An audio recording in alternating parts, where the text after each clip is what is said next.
Definitely got to get you on YouTube. I want to make a video. I thought we were like, I don't know, I didn't know what Joe was talking really fast. I thought we weren't supposed to talk. We were supposed to put our things on mute intro. So I was like, I don't know what's going on, but yeah, I think we'll be fine. But yeah, I want to do YouTube videos. Especially with Hognose. There's so many different type of videos you can do.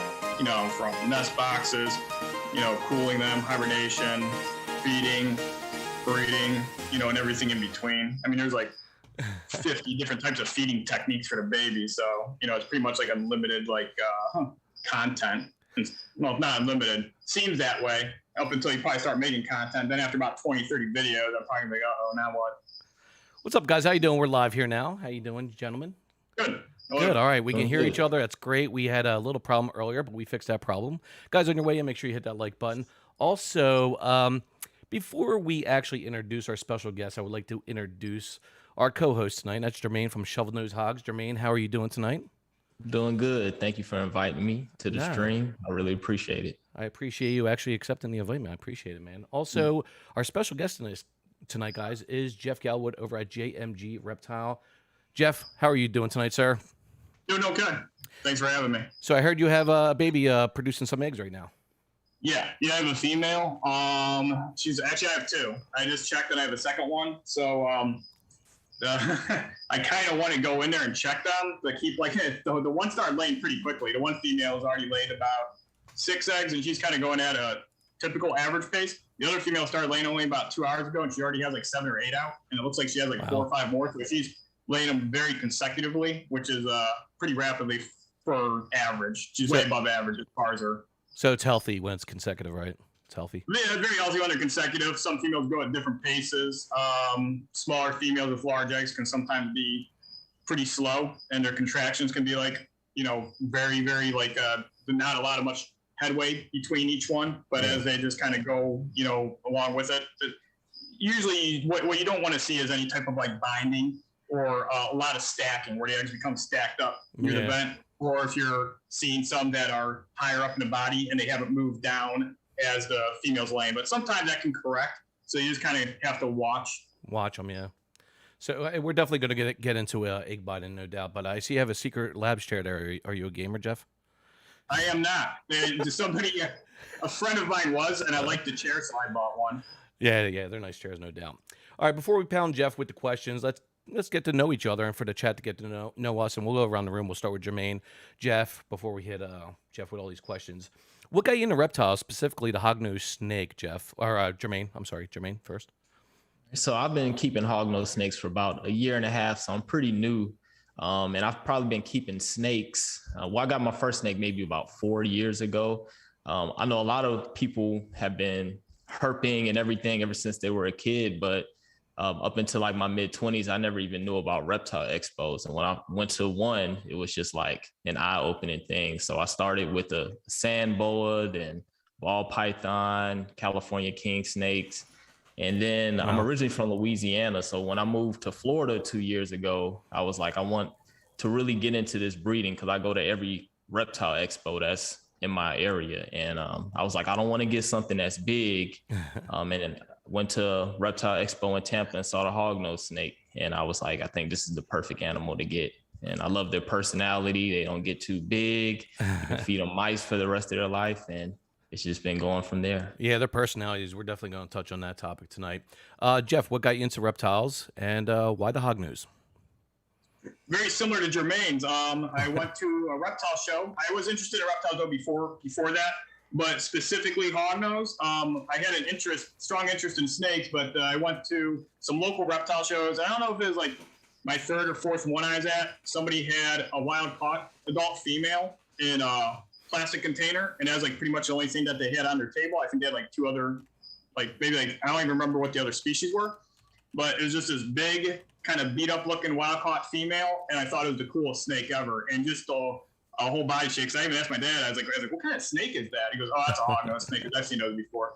And I was like, started becoming more obsessed with it after that one time seeing them. And I think it's because I had like a North American Audubon, and, you know, I look at, you know, there's illustrations in there, and it had like illustrations of hognose snakes, but they weren't good. And so that's the thing. These were all like pictures. And then, I'd, look at Reptiles magazine and stuff. And then I started going to reptile shows. So I'd seen a lot of snakes, but the hognose just really stuck out as extremely peculiar looking and very cool and interesting. Yeah, I totally agree. Like when I grew up, I actually bred for like maybe about 5 years, wild garters and then also ringnecks. Ringnecks, man, the eggs are just so freaking small in that, man. It's just crazy how small they are. Hognoses, for me, Eastern hognoses, I found 3 in my youth, and I just was so attracted to them. I think it's because of the nose, and I think the personality, just like Germaine said, the personalities are just so amazing. Of course, we're going to touch on that topic because I actually have a question about that too as well. But yeah, hognoses are just great, and as Germaine said, they don't grow that big. So I think the females are around 30 inches, 32 inches, around there, and the males are like around 20, 24, 26 inches. So yeah, I mean, like I got into it about a year ago. November 2020 is when I started this channel. And I think I got my first one back in September. And of course, I'm a first year breeder this year. Germaine, you're a first year breeder this year, right? Yeah. And we're going to go over your snakes too, man, because you produce some nice Arctics, man. I got those pictures, which we'll show everybody here later. And of course, Jeff, you gave me a few pictures, a handful of pictures too, on what you have produced recently. And we're going to go into that very soon.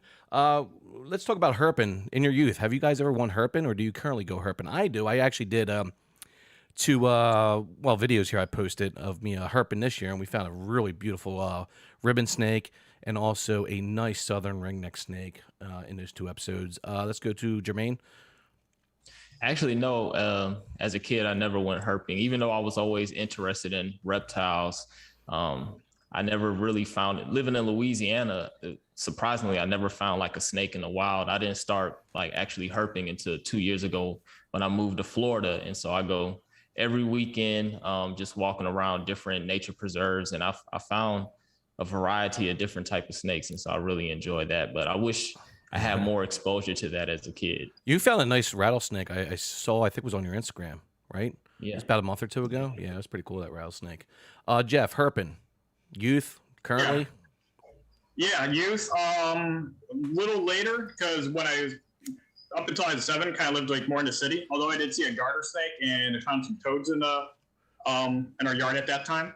And actually, that was like the very first snake I ever seen live was a garter snake in our backyard. And that was because I was exposed to amphibians and reptiles through my father.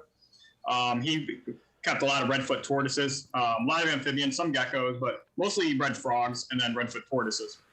But anyhow, so I think that's one thing that really attracted me to snakes, because I had that exposure. And then when I seen snakes, I was like, they look so much cooler and interesting. And well, not so, but in their own way.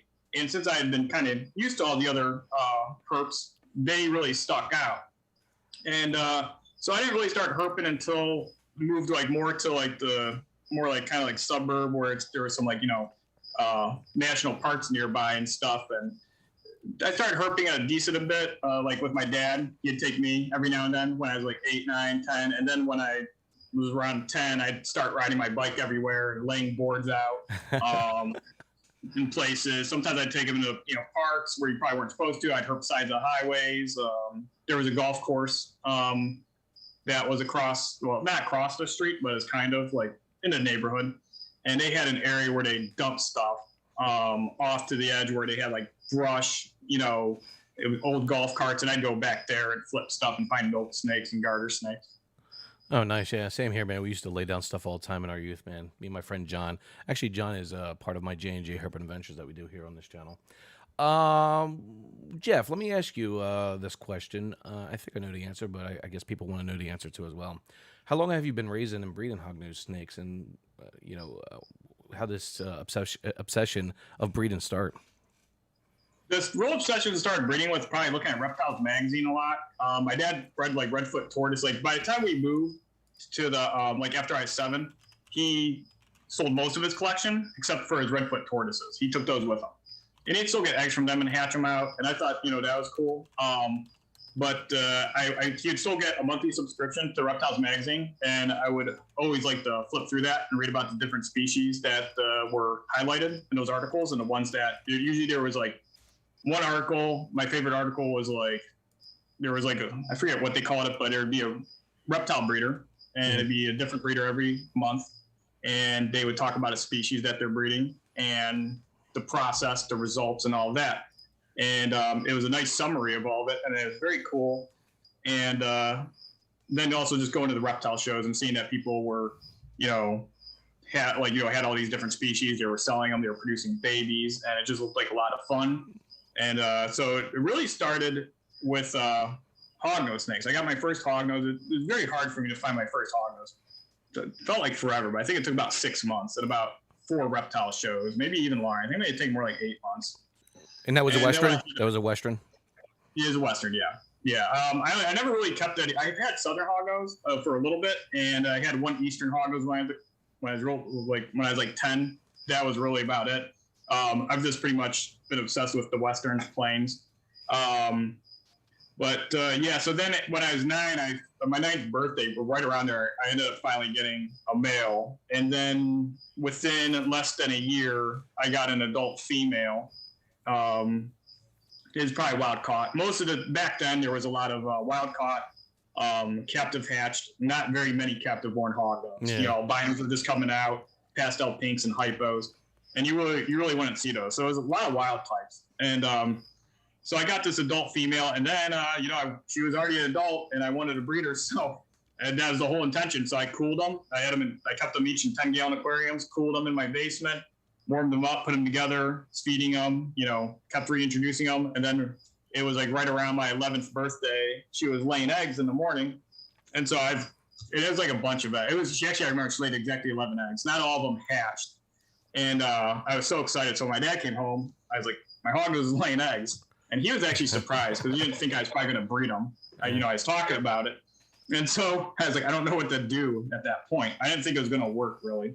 And it did. And so he helped me incubate them. He goes, well, let's put them in he had peat moss and stuff and put them in some small containers. And 3 of them hatched. I don't know if, because didn't have an incubator. He just put them in his bedroom up on his dresser all summer. And then they, eventually 3 of them eventually hatched. Oh, nice. Yeah, with the humidity and all that in that room. Yeah, that'd be great. I want to move over to the Arctic gene before we get on with the other topics. Now, the other Arctic gene, you are the founder and the creator of the Arctic gene. What were the parents to produce that gene, and when did you know you had something special here? I knew I had something special, kind of like right off the bat. I didn't think it was that, of course. But my original male that I got when I was 9 was actually the founder of my lemon ghost stock. And I just kind of luckily got this wild type male that was most likely wild caught. And he was pretty yellowish, greenish. And his belly had a large saturation of yellow to, black ratio. Usually the black ratio is higher, the melanin. This one, he had probably about 60% of the yellow belly. So I picked up, I was always... I knew about line breeding through Reptiles magazine, and I'd read leopard gecko books and stuff like that too about selectively line breeding colors and all that. And I'd ask my dad, and he goes, "Oh yeah, he'd tell me a little bit about genetics." He had a vague understanding at the time, and then as we actually started doing geckos together, we both started becoming very good. But at the time with the hognose early on, at that point I was actually pretty somewhat knowledgeable on genetics because I'd write down all the terminologies of pretty much any genetic term that had come up. I'd write it down with the definition, and I had a bunch of sheets of a bunch of sheets of paper, and I'd read it every night before I went to bed. After about a month, I memorized it, and that was at 14. And that was around the time I already had the lemon ghost male, what I wasn't even calling then. And I had produced babies that were yellowish. And then by the time I was 15, I was producing some pretty bright yellow ones that were different. And that's when I started referring to them more as high yellows lemon ghost. And around that time, I had this really weird light female I had picked up. And I remember some guy was really mad that I bought her because he wanted to buy her. And it had this very unique grayish background. I ended up breeding her into my lemon ghost. And that female, unfortunately, got pretty bad egg binding her first year. She wasn't very large. She was probably about 200 grams, somewhere around there, maybe 230, maybe 230 grams. Mm-hmm. And she had 17 eggs. She passed 7 of them. Wow. The other 10 were stuck on her pretty bad. Took her to vet, had a bunch of she kept having complications. Then the next year, she actually still had remnants from probably just an infection from that area, even though she was ran on antibiotics, and she pushed it out and she looked good, and then she ended up passing away. but I kept back 7 of her babies, and they were all crossed into the lemon ghost lineage. Well, the lemon ghost lineage, because Arctic is very influenced by line bred polygenetics. Reds really mask it. Lemon ghost can also mask it. Okay. So I produced a couple really nice Arctics from that lineage, and I kept them all back. And the one male was like real white with real mint green saddles, and he probably had some lemon ghost influence that was making him look really awesome. And I referred to him as an Arctic, and actually I bred him back to his mom. Actually, I bred him to other females, and I was noticing about a 50-50 ratio. And I started, and by this time, because it took a little while with the female passing away and then keeping back the babies. And then also, I wasn't actively trying to reproduce this trait because at that time I figured it was a polygenetic, even though it had this really cool variation. Especially back then, there was always a lot of talk about coolibrids couldn't have dominant or incomplete dominant traits. And that was something that you'd see in bowids. Correct. And there was there's very few examples of coolibrids at that time with dominant and incomplete dominant traits. That wasn't true. That wasn't really anything I mean, it didn't make sense to me when I was younger. I'm like, well, that's weird that, it's just more common and it's just found more often. But that's obviously not the case. There's actually quite a few incomplete dominant traits. There's probably a lot more out there in the wild. You see a larger sample size to ball pythons, there's so many imported. And they're going through tens of thousands of them all the time. But anyway, so I ended up breeding the one male finally back to the mom. And she just looked like a lemon ghost, a real nice light one, and I produced a super Arctic from that. Wow. And so then at that point, I knew I was like, okay, and I had something, that the Arctic was when I breed it, I get like about half that were like looked Arctic, or that had that trait. Yeah, and so I labeled them all Arctics, and then I was like, it took me a little longer to prove it out. At that point, you could have come to that conclusion, but you don't just prove things out with just a few breedings. It takes a few generations and test breedings to make sure you understand it, you understand that, Arctic can be masked. So it's not as simple as just thinking, half these babies came out like this, I'm going to breed them together. Yeah, exactly. Even if that is, it's like, well, you're pretty certain, but now you got to do a little bit more breedings to kind of like come to better conclusions and understanding of how this gene works. Yeah, and the line breeding, of course, you have to do, because then, of course, it might produce something really special.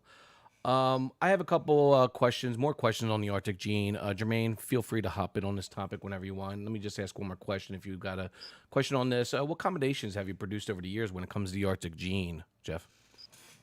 Pretty much everything except for a hypo and pastel pink. Really? It's so funny. It's like people need to realize that if you have an Arctic, you can actually breed that with a normal, and then you'll produce Arctics too as well, right? So. Yes. Yeah. Yep. Yeah, especially if you have like a nice high quality Arctic and you're putting it to a female that really complements the Arctic gene, the Arctics are going to come out pretty striking most of the time, or they're going to have some pretty cool, gray tones, and sometimes they even have a aberrant pattern. Yeah, you produce a really nice Arctic sable, man. That's a really beautiful snake. I think you gave me a picture of it, correct? I gave you a picture of. Was that an Arctic sable? I think it was. I think I gave you a super Arctic sable. Yeah, it might have been. I'm going to look at my Instagram. I know I sent you last one. I know I sent you the Moonstone. That's like what won't leave my mind. I was like, well, I sent you the Moonstone. Yeah, this is the one I'm talking about right now. Oh yeah, it is. Yeah. Super. Yeah. And then the one that I sent you super Arctic. I sent you a super Arctic sunburst, and then a AAA sunburst subadult or small adult. It's just small adult female. Yeah, I saw that sunburst, man. It's beautiful. Yeah, then a Super Conda Sable Arctic adult male. Mm-hmm. Yeah, it's one. And then okay. And then I sent you a few Moonstones. Nice. Yeah, we'll get into those pictures. Germaine, anything on the Arctics? Yeah. How did you react when you first saw your first Super Arctic? That's a good question, actually. Pretty happy. It's pretty excited. I called my girlfriend at the time because she'd always complain to me that I wouldn't tell her if something cool hatched, or something like that. Something like made sure to call her right away. Then she was mad at me because it was like at midnight or 1 a.m. So and that was I was 22 at the time, and I was very happy with it. And the coolest thing was, I didn't know that it was going to transform into like a black and white, high contrast, like zebra looking hognose. And so the more I looked at it, man, I think it's like purplish black. I was like, this is so cool. Its eyes are solid black, and I was just pretty much mesmerized by it, and I was so happy. I was happy for a very long time. Still am. Still very excited about it. yeah, it's still just like the overall everything it does with increasing melanin, making the eye solid black by making the iris black and matching the pupil, the translucent scales, the patches of translucent scales, the obliteration of a lot of background pigment, leaving the white, but still leaves a lot of pink and like reddish saturation tones underneath the black. There's so much going on with it. It's a very, very fun trait to have and work with. Yeah, how does it feel that with that gene that you discovered, that is so many people are using it now and they're coming out with different morph combinations? Like, how does that feel that you're the one that introduced that gene into the market? That's a great. It's pretty cool. Yeah, it's pretty awesome. It's definitely. I think after a while, like some people realize like, oh yeah, I originated that or discovered it.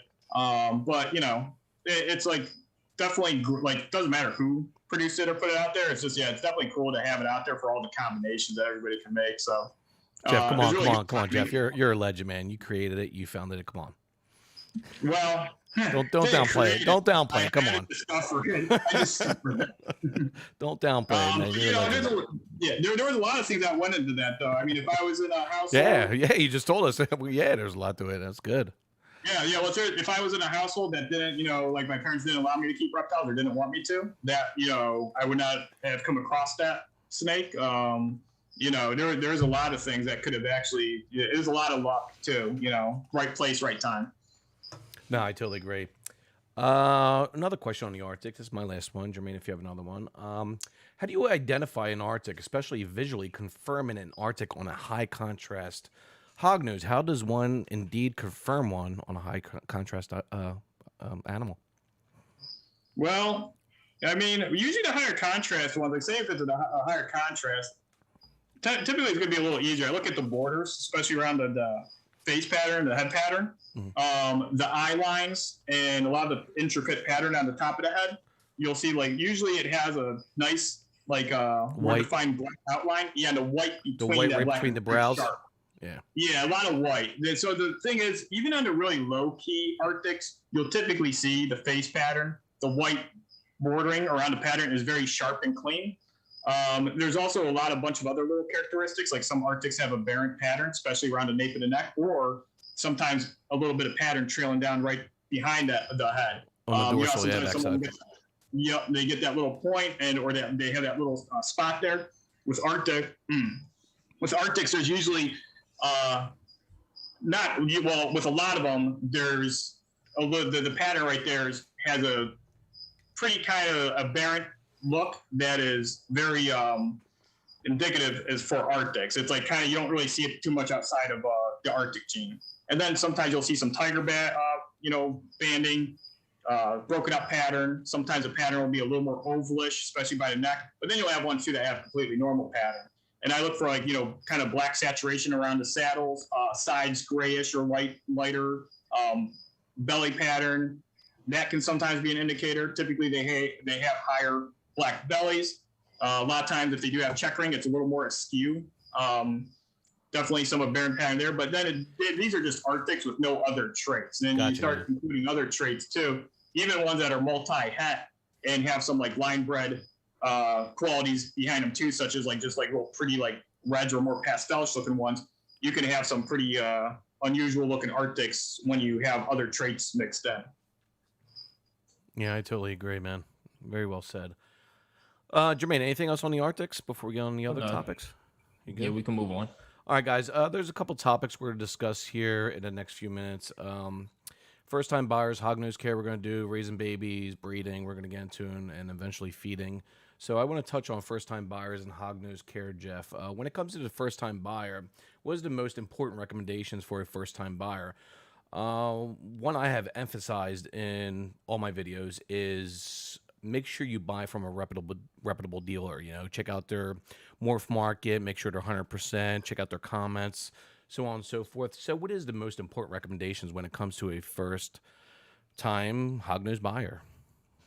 Yeah, like you said, looking for somebody that has really good reputation, well started. Like it depends. Like some people, if they're going to set them up in a more naturalistic, like larger terrarium or do bioactive, typically I like to see those people start out with a more well-started baby, because the smaller they are, the younger they are, generally they have a higher probability of going off feed, being moved into a completely new environment. And sometimes those moving in a new environment is really, a lot of the times too, especially because they're being moved to a large enclosure, and that person doesn't have a reptile room most of the time, and they might have a much cooler ambient temperature at their place. And so then the hognose is moving to a completely different area, and they're being, presented with much cooler temperatures, which that can trigger going off feed, especially the temperature change.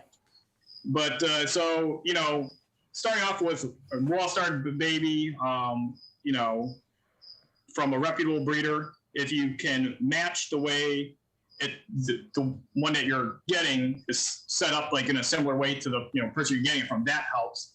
But that's not always necessary. So it really depends too. It depends, like, if you're keeping them in a rack system and you're getting from somebody else, from a breeder and everything, and they're pretty well started and it's a reputable breeder, I think you're going to have very few issues or no issues at all. Depends too how many hognose you get. You say if you buy 40 hognose, there's a good chance like one or two might be a little reluctant to feed in their new environment, because that's sometimes they just go off feed for a little bit, and it's okay. Some people,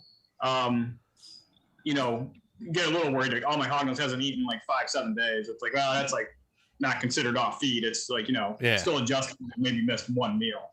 Yeah. When it comes to my feeding videos, I've had actually my Snow Yeti, he actually went off feed for 4 weeks, and then he's back on feed now for the last 5-6 weeks now. And now I got my female Annie. She's 105 grams right now, and she's off feed, and she's a great eater. It's the first time, well, it's actually her second time off feed for 2 weeks now. And what's your thoughts on that when a hognose goes off feed for, say, in my instance, for like 4 weeks and they go back? Is there a reason why they go off feed? I mean, because I had the same temperature. I got like 95 on the warm side, 75 on the cool side, and now all of a sudden she's an aggressive eater, but now she doesn't want to feed. Like, what do you think? How big is your male that went off feed and then now well, that's a great question, because I think he went from a subadult to an adult. He was like at 50 grams. Now he's up at 75. He's eating very well, but he went off feed around 68 grams, I think it was.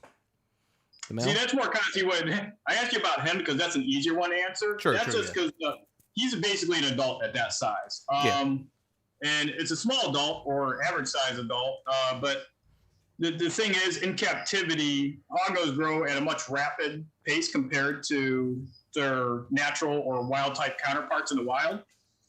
And the thing is, in captivity, they're seeing a lot of consecutive metabolism spikes through high temps, and then also more consistent feedings. That's what I was thinking too as well. Yeah, the metabolism is always elevated.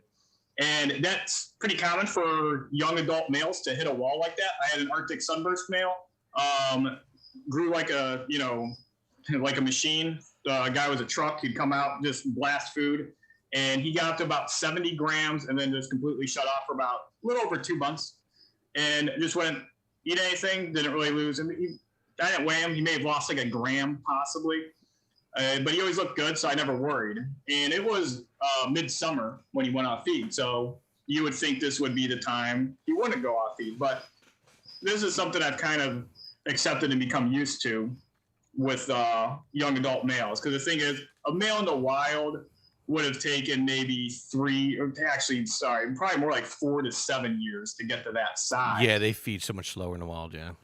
Yeah, well, the thing, you got hibernation, so Yes. they're having much different metabolism spikes. Even in the spring and fall time, there's going to be some more rapid upticks and more downticks, or just slowing down, really.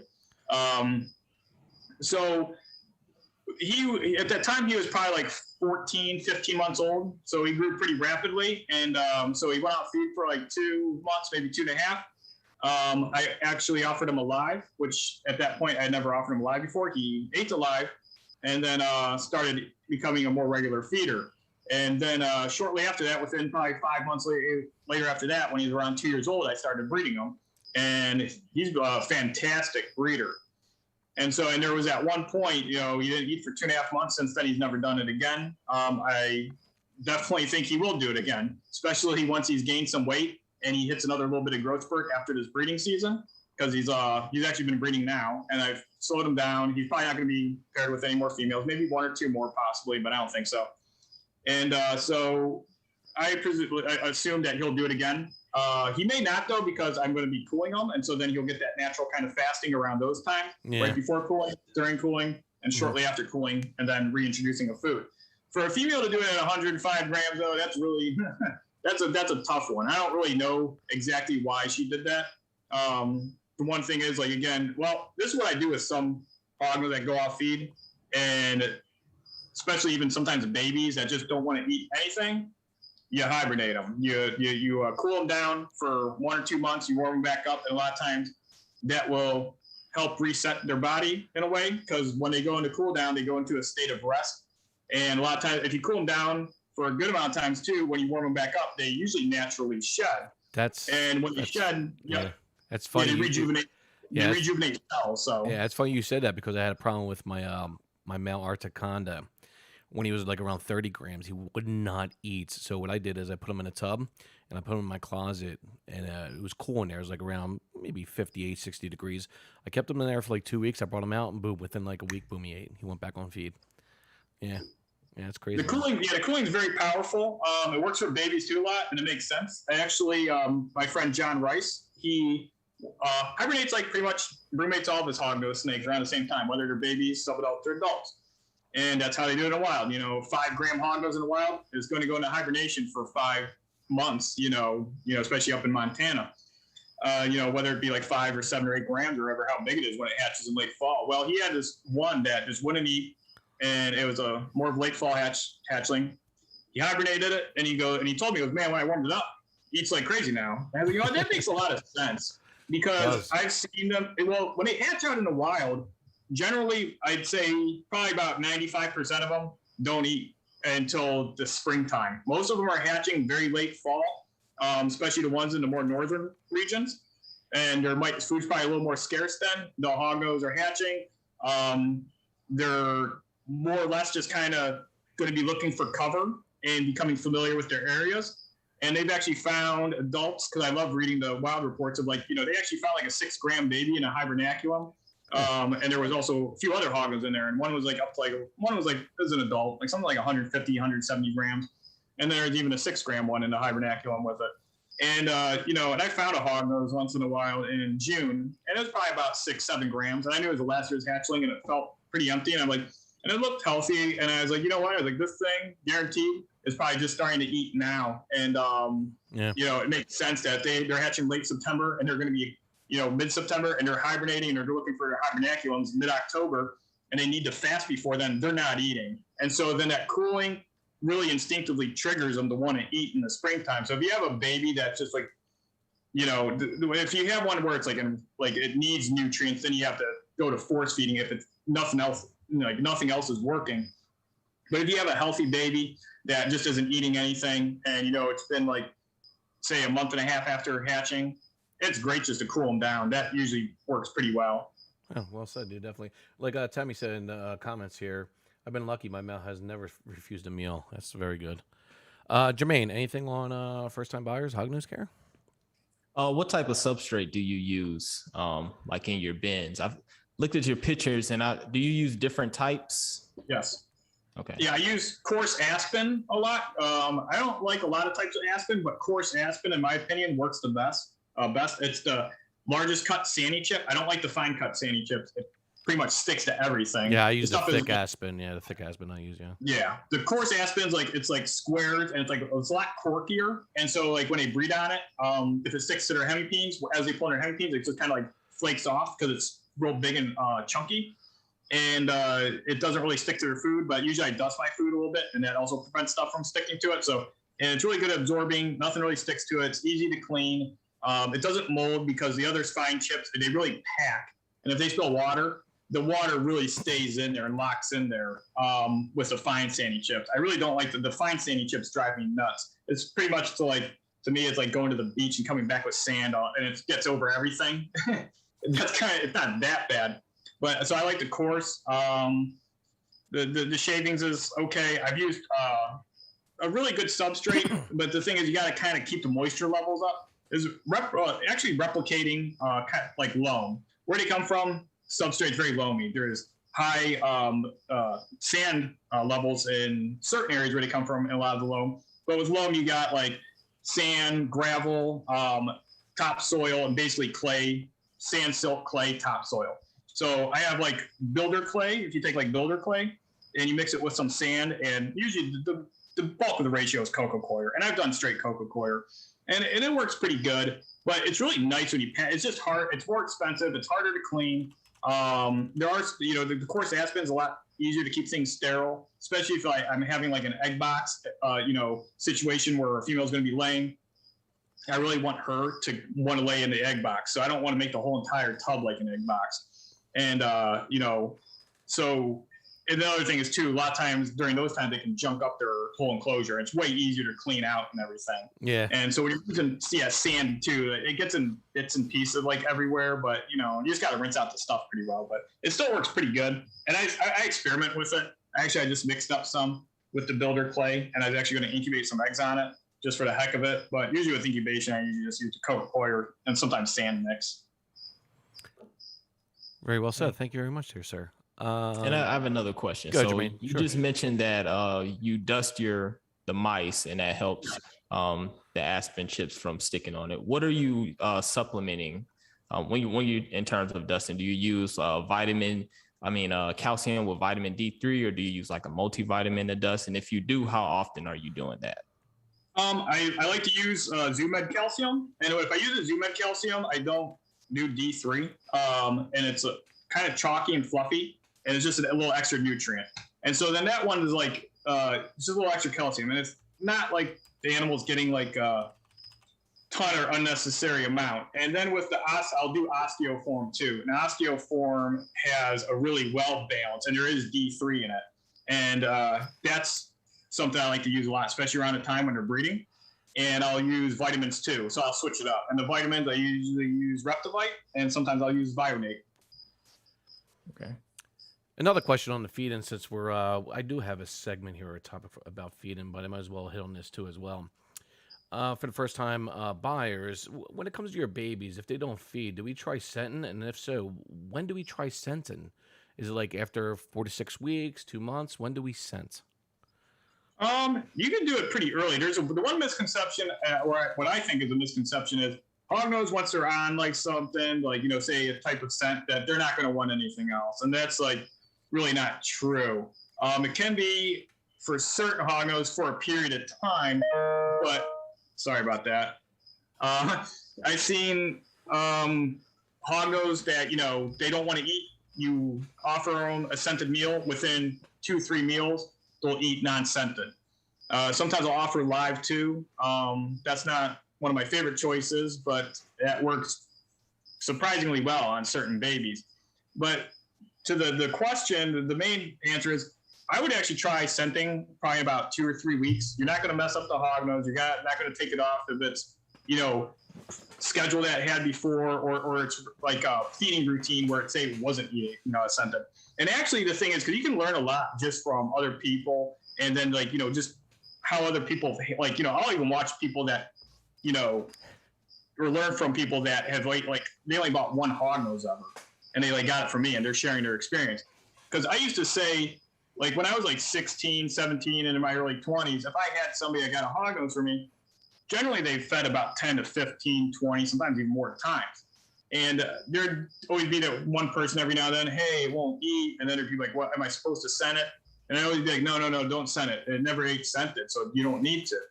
And then I noticed some of these percentage of people that would get hognose from me that were never, ever offered scented in their whole lives, getting their hognose feeding by giving them a scented mouse. And I'm like, well, that's funny, because I never scented it its entire life. From the time it hatched, it's eaten about, like, say 20. Some of these were a lot. Some of these, like, they were big male hognose like that I was selling as pets. They were like already 10, 11 inches. That thing they've had, I don't even know how many meals, like 30 meals, and never had scented, but they couldn't get the feed. And then after 4 weeks, they'd offer it as scented. And what it is an extra stimulant. And so the one thing I like to do is I like to dip mouse's head in water hold it up to their mouth, and get them to drink from it. And what that does is it gets them to, one, stop moving around, if they do stop moving around, to drink from it. So they stop and focus on it. As they're drinking, that flavor will pass over to Jacobson's organ on the roof of their mouth. And then that can, a lot of times you'll even almost see like a change, or they almost seem like they'll stop as they're drinking and become like a little more alert, and their disposition change a little bit, and then they'll grab the mouse. Not every time. Sometimes they'll just drink all the juice off the mouse's head and then hiss it, you then crawl away. But that's a really good way to get them to take a feeder. And the reason I'm mentioning that is it's a very good scenting technique, because you can dip it in anything. You can take sardine juice. People like chicken hearts, chicken liver. You can even mix that with a little bit of water, or even just that being a little slimy.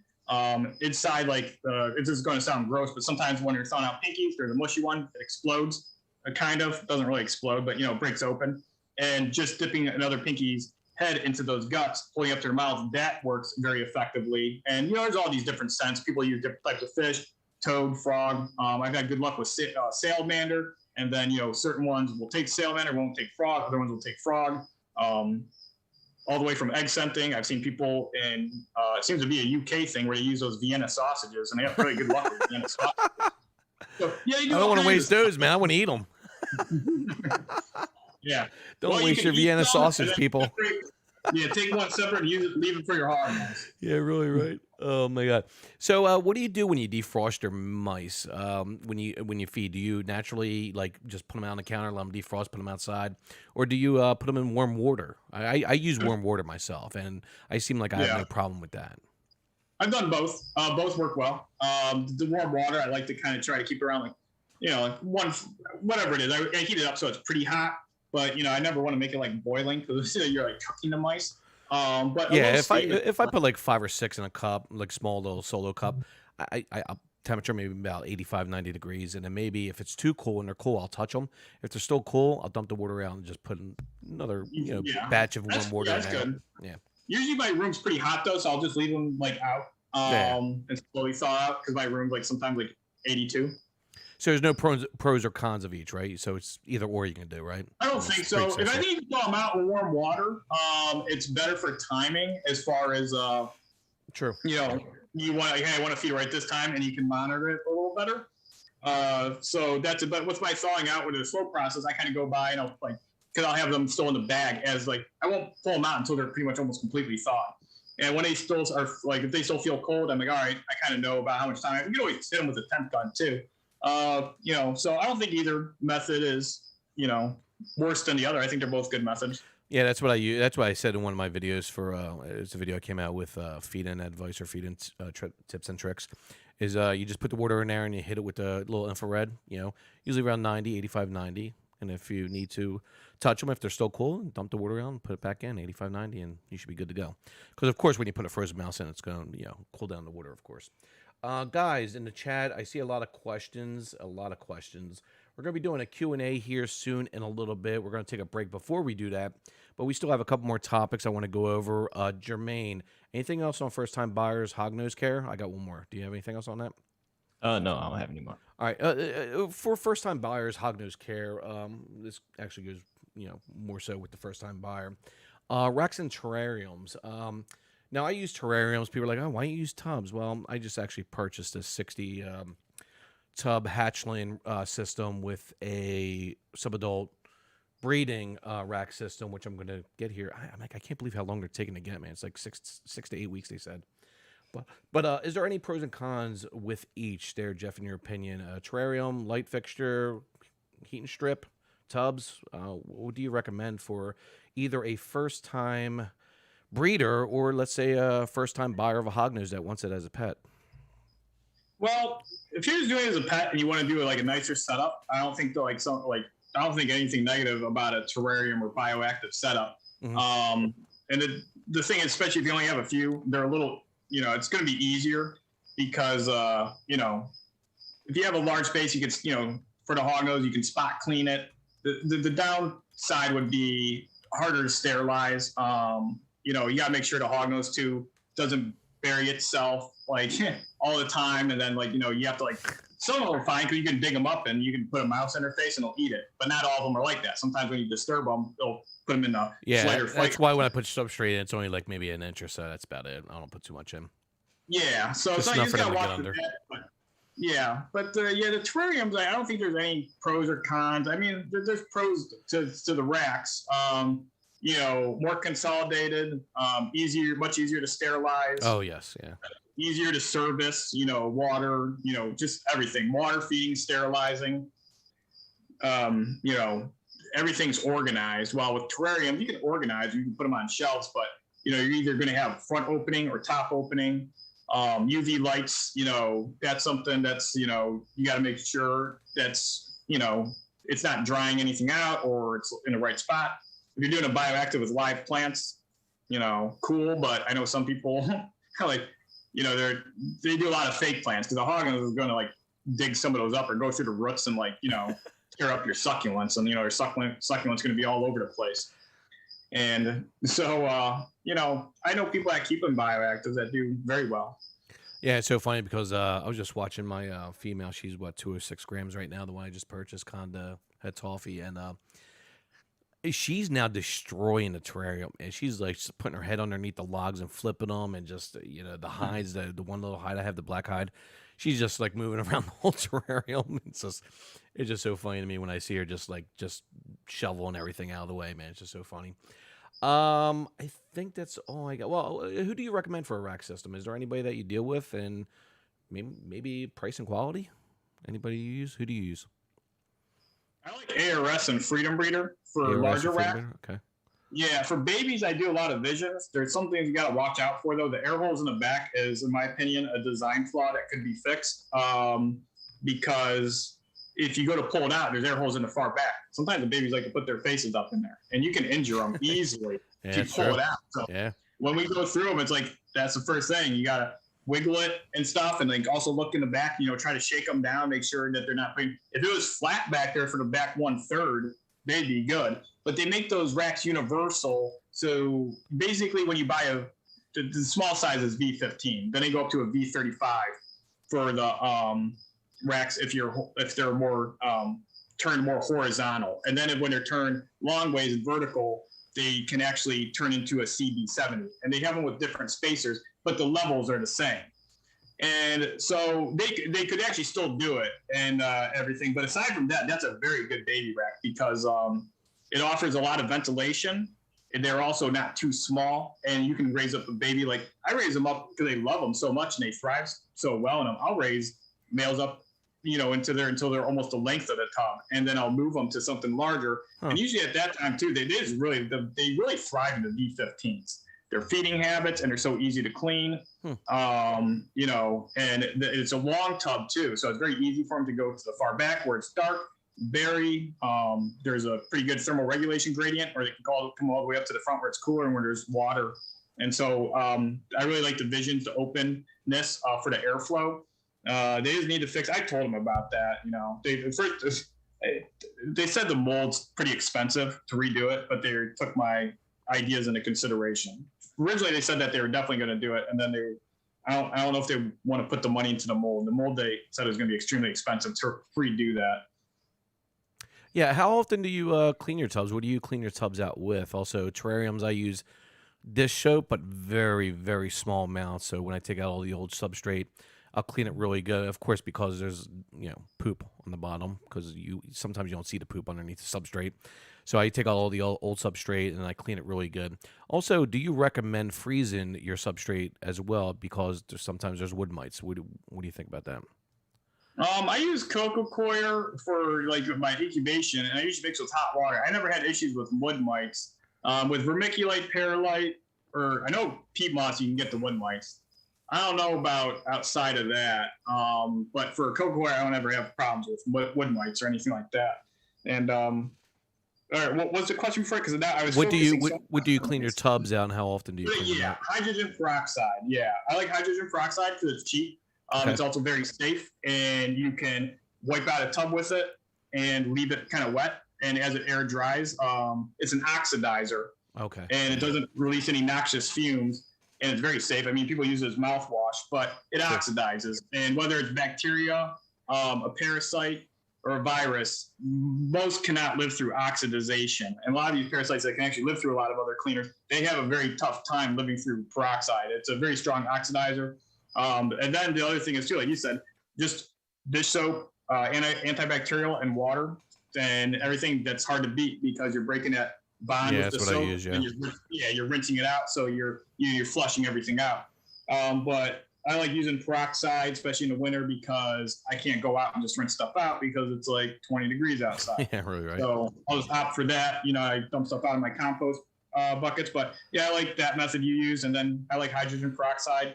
I know people use F10, but my opinion, I think peroxide is going to sterilize other things a little better, and it's pretty accessible.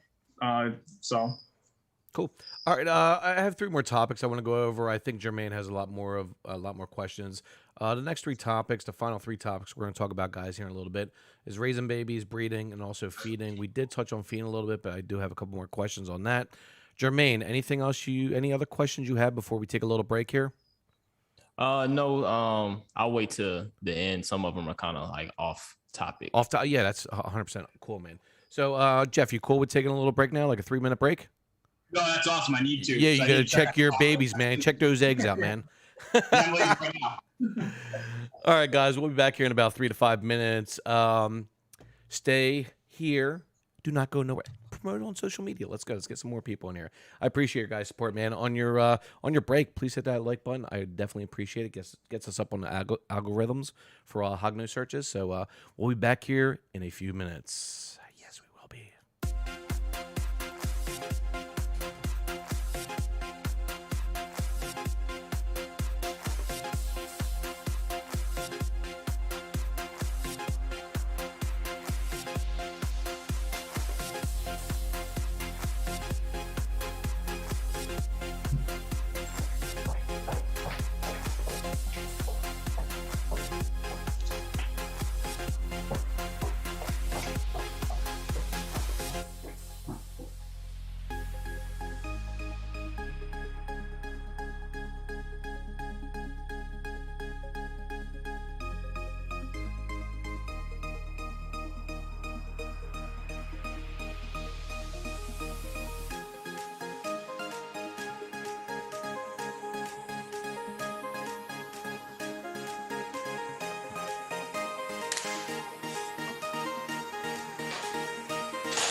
Oh, yeah. Oomph, oomph, oomph, oomph. We're in the club. Be live here soon, guys, in a couple of minutes.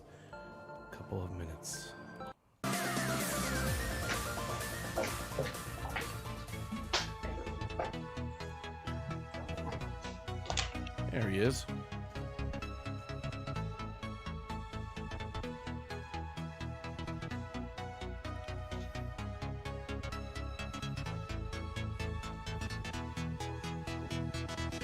If in like 15 minutes, is it okay if I stop for like 30 seconds and just like run off at some point?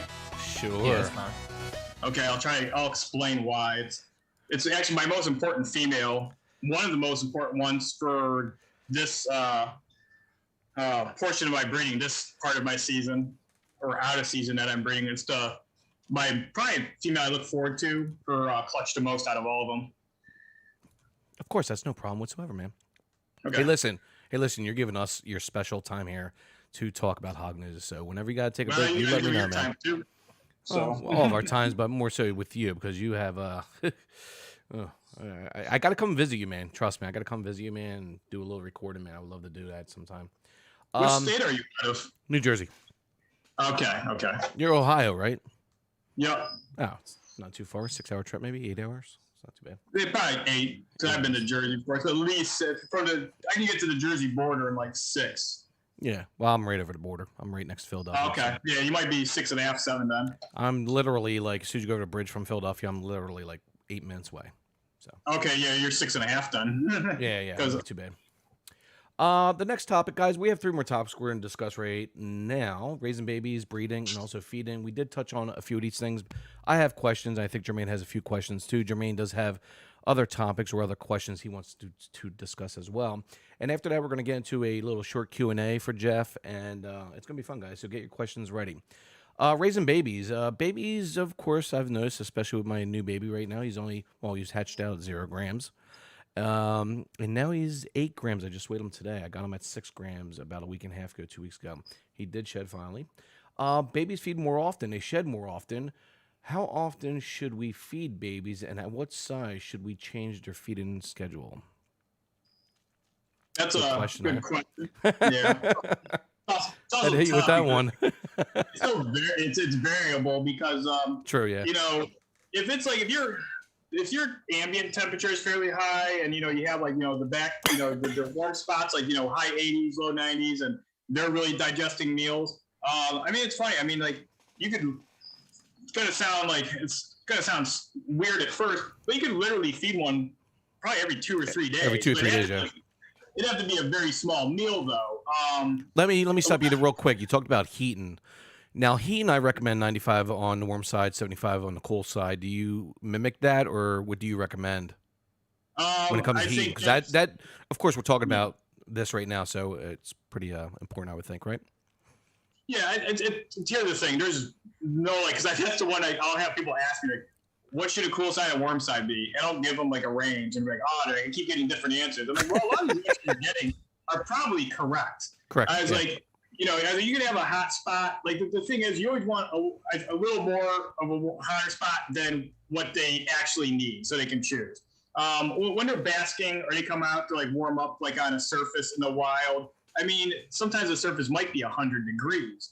So or they will be in a grass clump that'll expose part of their body. So having a hot spot that's like in the 90s, some people think it's a bit high. It isn't. In the winter, I'll turn my warm spots up because sometimes just that natural photoperiod change, the ambient temperature, dropping a bit can, set some of the babies off or want them to miss a few meals or naturally, prepare for possibly brumation. Yeah. So I'll combat that sometimes I'll raise sometimes a hot spot's like 100. I'll read that's usually about the highest. I keep it like 101. But by the time it comes through the substrate and you feel it's more into like mid 90s. And they can move on and off of it, and they can find those spots too where it's like in the high 80s if they want to sit there. But I've seen them, actually bask on their warm spots where it's like in the 90s. And cool side, I mean, I know I sell hognose to people, and they have this big enclosure, And like, well, it's in my bedroom. I know so many people are keeping their bedroom at like 70 degrees. Not everybody's like psycho like me and to let their place go up to like the high 70s, even where they're living. So the rule of thumb is never below 70, right? Yeah, I mean, I've seen people with cool sides in the upper 60s. I don't really like that. But if you have a warm enough, like the heat gradient and stuff, and the hognose, because the thing is, in the wild, you can find hognose in May in a lot of areas where they're from, and the night low is 40 some degrees, and then they're out during the day basking, and it's 58, 65 degrees, but where the sun's hitting, that surface temp like in the 80s. So they're of course not, their body temp isn't dropping that low. They're going to burrow down into some loamy soil or go in a burrow, but their body temp is probably going to lower a bit. So I really think a cool side, I really like the warmer ambient temp, because that kind of keeps their metabolism going and keeps them in a better like feeding response mode and better growth and all that.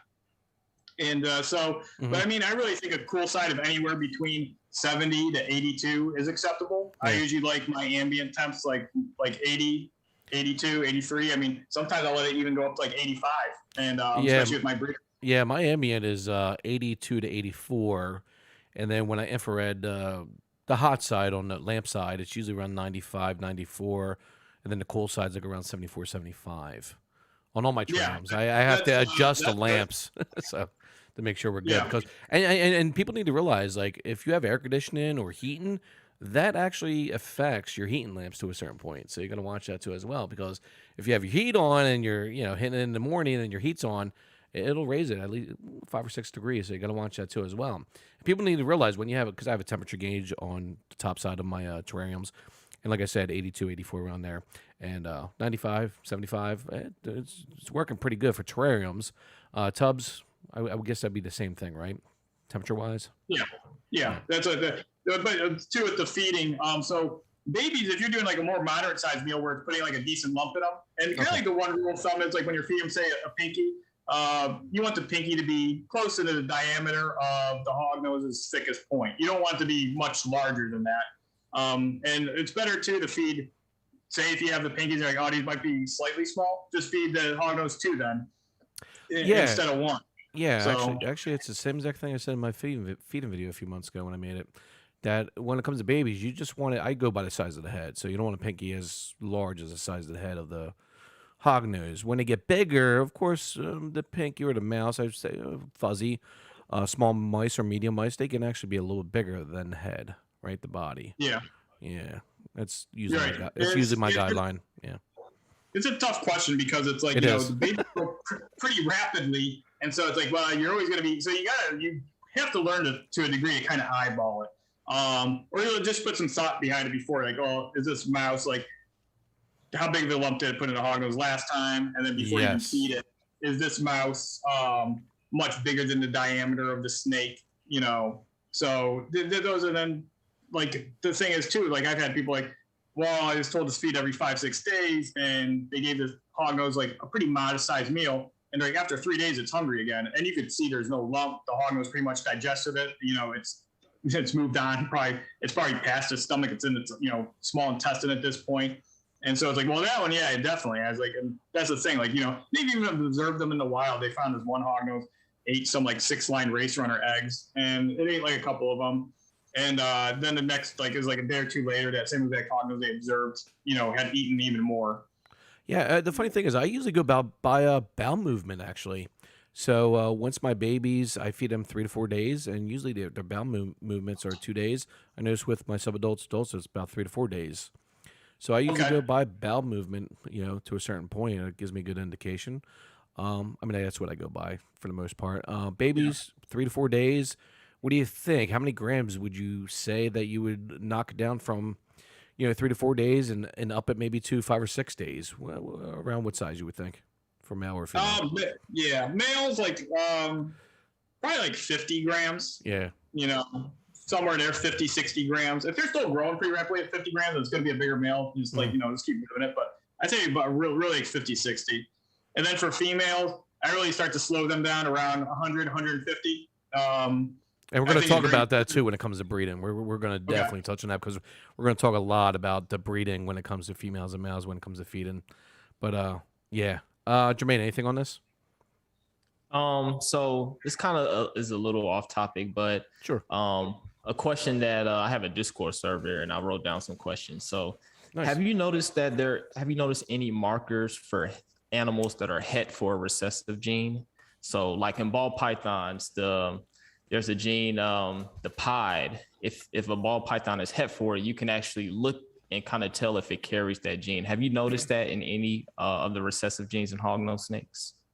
Yeah, I've seen it too in leopard geckos, and with leopard geckos, it's not like a 100% indicator, but it's pretty good. Say with like Murphy patternless and blizzard traits, which are recessive, the hets tend to be high speckled. Not all of them, but when you make the possets, a lot of the possets are high speckled, and generally your high speckled ones turn out to be het, but not always. But now with hognose, I haven't tested it enough yet because you are right. There are some markers, especially with hets. Het leucistic males tend to have missing head pattern, but not all of them do. And double het, like sable combos, and I've seen it with other multi-het combos, like a lot of double het sunbursts, especially the males, tend to have a skewed, aberrant, or missing head pattern. And it's usually pretty noticeable, even with the pos hets, where you'll get some of these males that have these really odd head patterns. And I've had them before, and they've proved out. They seem to prove out more times than not, but these are also, 66%, so they should prove out 2/3 of the time. I haven't tested it enough. Here's the thing, they're definitely indicators. Say if somebody is like, one of my friends is like, hey, I need to sell these extra male hognose, and they're, just normals, and they want to sell them as normals because they have excess. And I look at them and I see they have missing head pattern, and then their ventrals, their anal plate is like lavender or clear, and they kind of have like aberrant belly pattern, especially down by the vent. It's like real yellow right above the vent, and then the anal plate is like clear lavender, and then it has like missing head pattern. I see what he's doing. He has too many pos het, or these are like het sable males of some combos that he has, and so he's selling them. That's an example. Like say if somebody wanted to, just sell some as pets, but they didn't want to disclose what they were het for. I would be able to tell for sure, yeah, these are most likely het sable. They came from a multi-combo like this.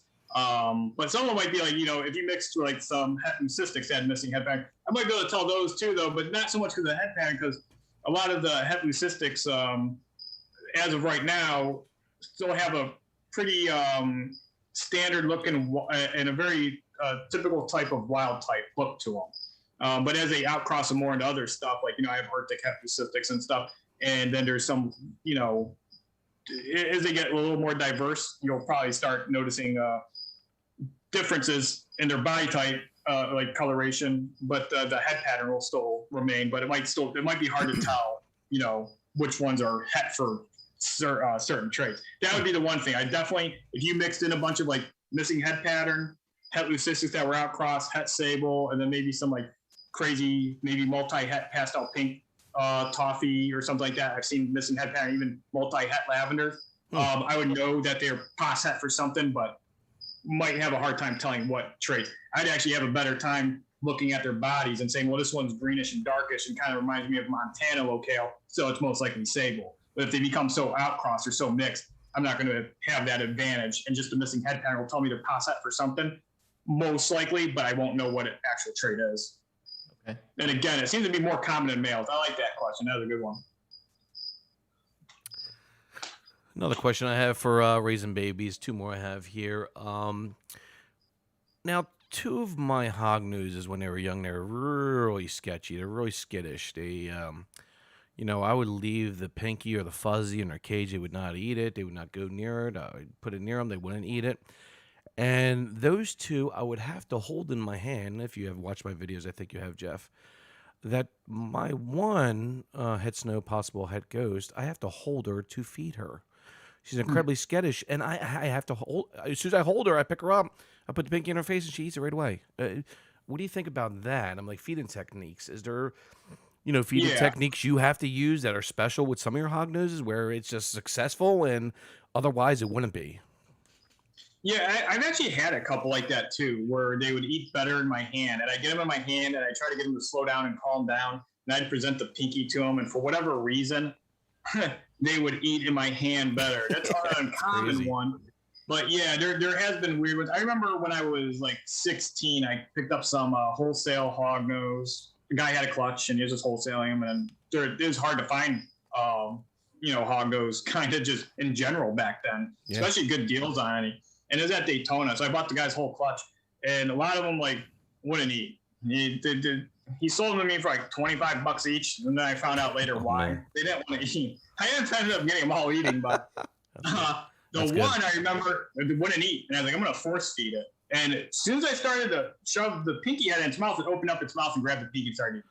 Nice. And so that was a very weird one because like I was actually kind of like preparing her, and like the position I was putting her in and the way I was pushing the pinky into her mouth should not have resulted in her taking it out of my hand then eating it. It should have been a complete flight mode, but she was not. And so, but that's really unusual. That's like, I only had that kind of instance like ever once. But the different feeding, like, techniques is like all the different types of scenting, sometimes moving to small enclosures or even putting in a cup, leaving a scented mouse sitting there overnight. Yeah, that's what I have noticed. I had one female hit me up on Instagram, and she was just like, listen, I just got my baby. I can't get her to feed. I'm like, it's been like 3-4 weeks now. I watched your videos. What can I do? So I recommended to her, listen, get a paper towel, put it in front of the hide on the warm side where she's at. And she said she's normally on the warm side in the hide. I was like, put the paper towel right on the outside of the hide. Put your pinky right on that paper towel right outside the hide and see what happens. She said she came back like an hour later and the pinky was gone. He's like, oh, my God, thank you. I'm like, stuff like that. It's like, it's just like little tips and tricks like that. Because sometimes I think the hog noses get skittish when they're younger. And it's just like when you try to feed them, they're just like, they're gone. They don't want nothing to do with it. So just like little tips and tricks like that work, guys. So when you're raising your babies, do tips and tricks like this, man, like we're discussing right now. Because the ones like you said, the good thing is try to avoid them having that flight or fight mode, because a lot of times that's one thing too is people offering food and the hog nose is defensive, and so you got to find a stealthy way or make the hog feel secure to eat. It's so freaking true, man. All right, shedding. Do we feed during shedding? I do. I shed usually if I see a little blue tint on their eyes, and it's their time to feed. I'll feed them, and they usually do feed. I usually wait about a week and a half when their eyes clear up, and I feed them again. Any pros and cons to feeding when shedding? I don't think so. There's people, I remember a long time ago, they said that it can hurt the snake and make them uncomfortable because it's expanding their skin that isn't set yet. That's still forming. I don't really believe that or understand that because there's always a new layer of skin underneath the skin that's not completely formed that will be.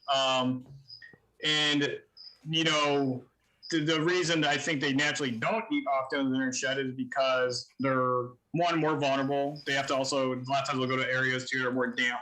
And the other thing is too, they're cloudy. Their eyes are cloudy, and since the new skin is still forming, even things around like say like in animals like mouth can be a little different. Like I've seen hognose too, where they're like right in the middle of the blue, and you can see like their face like is slightly almost like puffy looking, and then it reaches right. And so you could see why the thing isn't gonna like actively search out food, because hognose really aren't that much of ambush feeders. They're more of like hunter, where they seek out food. They will ambush too. They're digging up like reptile, eggs, lizard eggs, turtle eggs, and they're digging up like buried toads and tiger salamanders and stuff. So they're not going to be actively doing that most likely in shed. And if you really think that might cause them discomfort, then you just do a small meal. Usually you're not doing meals anyway that are making the things look like an African rock python that just swallowed an impala.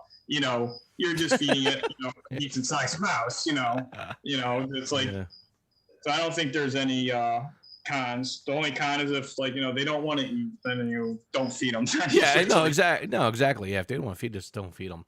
I'm like, I will never feed my hognose when they have cloudy eyes, man. It's usually right before with the like blue tint, or afterwards when their eyes are clear. It's usually a day or two before they shed. I usually do. Last question on this topic. When a hognose bites you, because we're raising babies now, of course, people, if they're first-time owners, when a hognose bites you, what do you do to get them off? Because I know people talk about putting water down their mouth or peroxide or whatever. I know what the answer is, but what's your answer? Yeah, probably the same answer. Putting anything in their mouth is a bad idea. The one Correct, thing is like, I had the one video and I showed up. Like I always told people, and it gets around, and I really like it because I, pull them up. Basically, the reference is like pulling them off your hand like a pop can tab. Their noses is a pop can tab. Some people are a little worried about doing it. The thing is, they got a really thick bone back behind their rostral scale. Incredibly strong, yeah. Extremely thick, and they, dig down through abandoned rodent burrows. They're going through silt, gravel, and those, especially when they're going to hibernaculums, they'll excavate out like 5 feet deep. They can use that plow for a lot. It's very strong. And all you're doing is really applying negative pressure. So it's not like you're, ripping open a can of beer like Steve Stone Cold Austin. You are just slowly matching the pressure and then going a little beyond that and then slowly unhooking the rest of their teeth are very small. Their fangs are the only larger teeth. And if you aren't comfortable with that, you can actually grab their lower 1/4, especially their tail, their lower 1/4. You kind of massage it kind of firmly and roughly. And what that's doing is when a hognose eats, especially if you look at them in the wild, a lot of times you'll see like one eating a toad and its body's kind of sprawled out. Its most vulnerable point is its back half. Yeah, and the thing is when you're fighting its face, say if you're really pulling up on the rostral scale, a lot of times I'll pull one off and I could take a mouse if I haven't thought out and put the mouse right in its mouth and it'll grab it and eat it. Because the thing is, when they're they might eating, think it's a predator behind grabbing them. Exactly. But when they're eating and there's fighting along their face or upper body, that's natural because whatever they're eating is supposed to be fighting back. Whether it's a lizard, it's going to be biting them. If it's a toad, it's going to be inflating. It's going to be pissing, releasing water. It's going to be writhing. So when you are fighting with the face, they actually usually double down and they're trying to get more. Kind of like you ever see like a green anaconda or a Burmese python constricting something. Yeah. If something like like hurts the animal or is like pokes into its body, it's going to start constricting even harder because it thinks it's like naturally it's the prey, like maybe biting it back. So when you go with the hog and you grab by the tail and you start flipping around real firmly, it kind of like agitates them, and a lot of times they'll just go bleh, and they'll spit you out eventually pretty quickly. And I'm sorry. Yeah. And how I got that question is Germaine's video. Germaine, you actually came out with a video a few weeks ago about that. You had your hognose bite you, and you lift up on his nose, and it came right off. That was a good video. Yeah, it's actually the lemon ghost one I bought from Jeff. Oh, okay. Oh, was it? Yeah. Yeah, he got strong food response, so I was like, he's a perfect one. Yeah, that's video. Yeah, that's what I've always done. Lift up on the nose, and that's easy. It's just like you said, like soda pop can, just lift up a little bit. It doesn't even take too much pressure. Just lift it up, and they're gonna let go, man. So. Yeah, don't shove anything down their throat or anything like that. Jeff, I never heard of that with the tail thing because they might seem threatened, like it's a predator trying to eat them. Just firmly, I like that. I like that idea. I'm going to try it next time, actually. It works pretty good. That one I could, because sometimes one will like kind of bulldog into you. It'll kind of push its face in. It might be a little hard, and then and the tail technique works really good. Sometimes I'll do it like. If one grabs me, starts chewing on me, and it's like in a really odd spot, and like, I'll just grab their tail and I'll start going like this, and they usually spit me out really quick, and it's very fast. I gotta try that out, man, because I never tried that out yet, man. I gotta try that. It works good. It works good, and you just kind of probably like, what the hell are you doing to me, bro? You touching my tail? You'll start saying you don't like it. Get off me, man.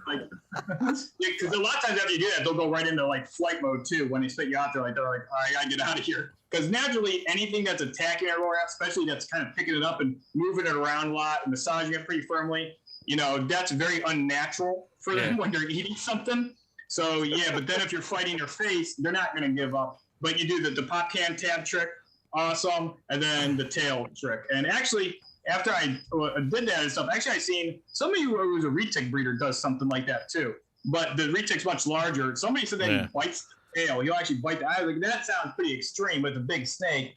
And that will actually get the retic to let go of you. But the retic also doesn't have a rostral scale, and it's going to be a lot harder to pick up. And they have a lot of large recurved teeth, and then they have they have the extra row up there too. So that's not fun to do that. Try to get them off you, but all right. Next topic, breed-in. We're going to get into this subject. Last topic, feed-in, and of course Q&A.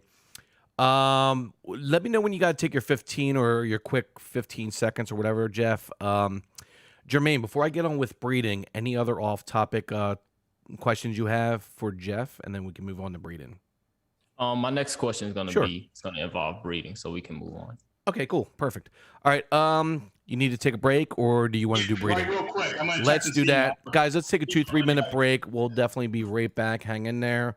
Let me just do the screen here and give us like 2 or 3 minutes, guys. We'll be right back.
All right, looks like she only has one more egg left to lay, so I just took both of them out and left her.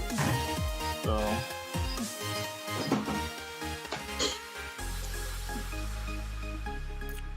All right, cool. Let's get back to the live Hognose chat here on Hogging Out. Guys, get your questions ready. We're going to be getting into the Q&A segment here soon. Let's move this along. Breeding, of course. I know, Germaine, you have a couple of questions. This is going to be a question that's going to have a lengthy answer, no doubt. Jeff, what is your breeding process? And let me expand on that a little bit. Let's start with brumation all the way to hatching eggs. We've talked about this in DMs on Instagram because, excuse me, down the wrong pipe. Because I'm going to be a first-time breeder this year. Start out with brumation. Well, brumation, you can do it at various times of year. Obviously, I'm having females laying now, so those were brumated late. I will start out with, it's a little in the middle or end of what I should be like answering, but my favorite 3 months for breeding, if like say I had to pick my favorite 3 months, it would be March, April, May. But leading up to that, the first thing you want to do is like, make sure your hognose has been off feed for about like 3 weeks, and then you reduce the temperature. And the one thing is with hibernation and brumation, I've definitely picked up some things I started doing more recently the past few years that I kind of thought about and, kind of made sense to hibernate hognose in a particular way that really helps the health of the animal through the process.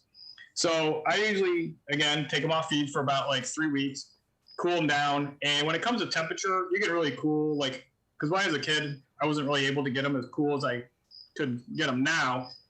We just had a basement, and I'd look for the, kind of somewhat cool spot. And I've had, winters where I'd cool the hognose for, a couple months, 3 months, and the temperatures would be around 62, 64 degrees most of the time. And I kept them dark, and they did very well. And you can, hibernate them even cooler.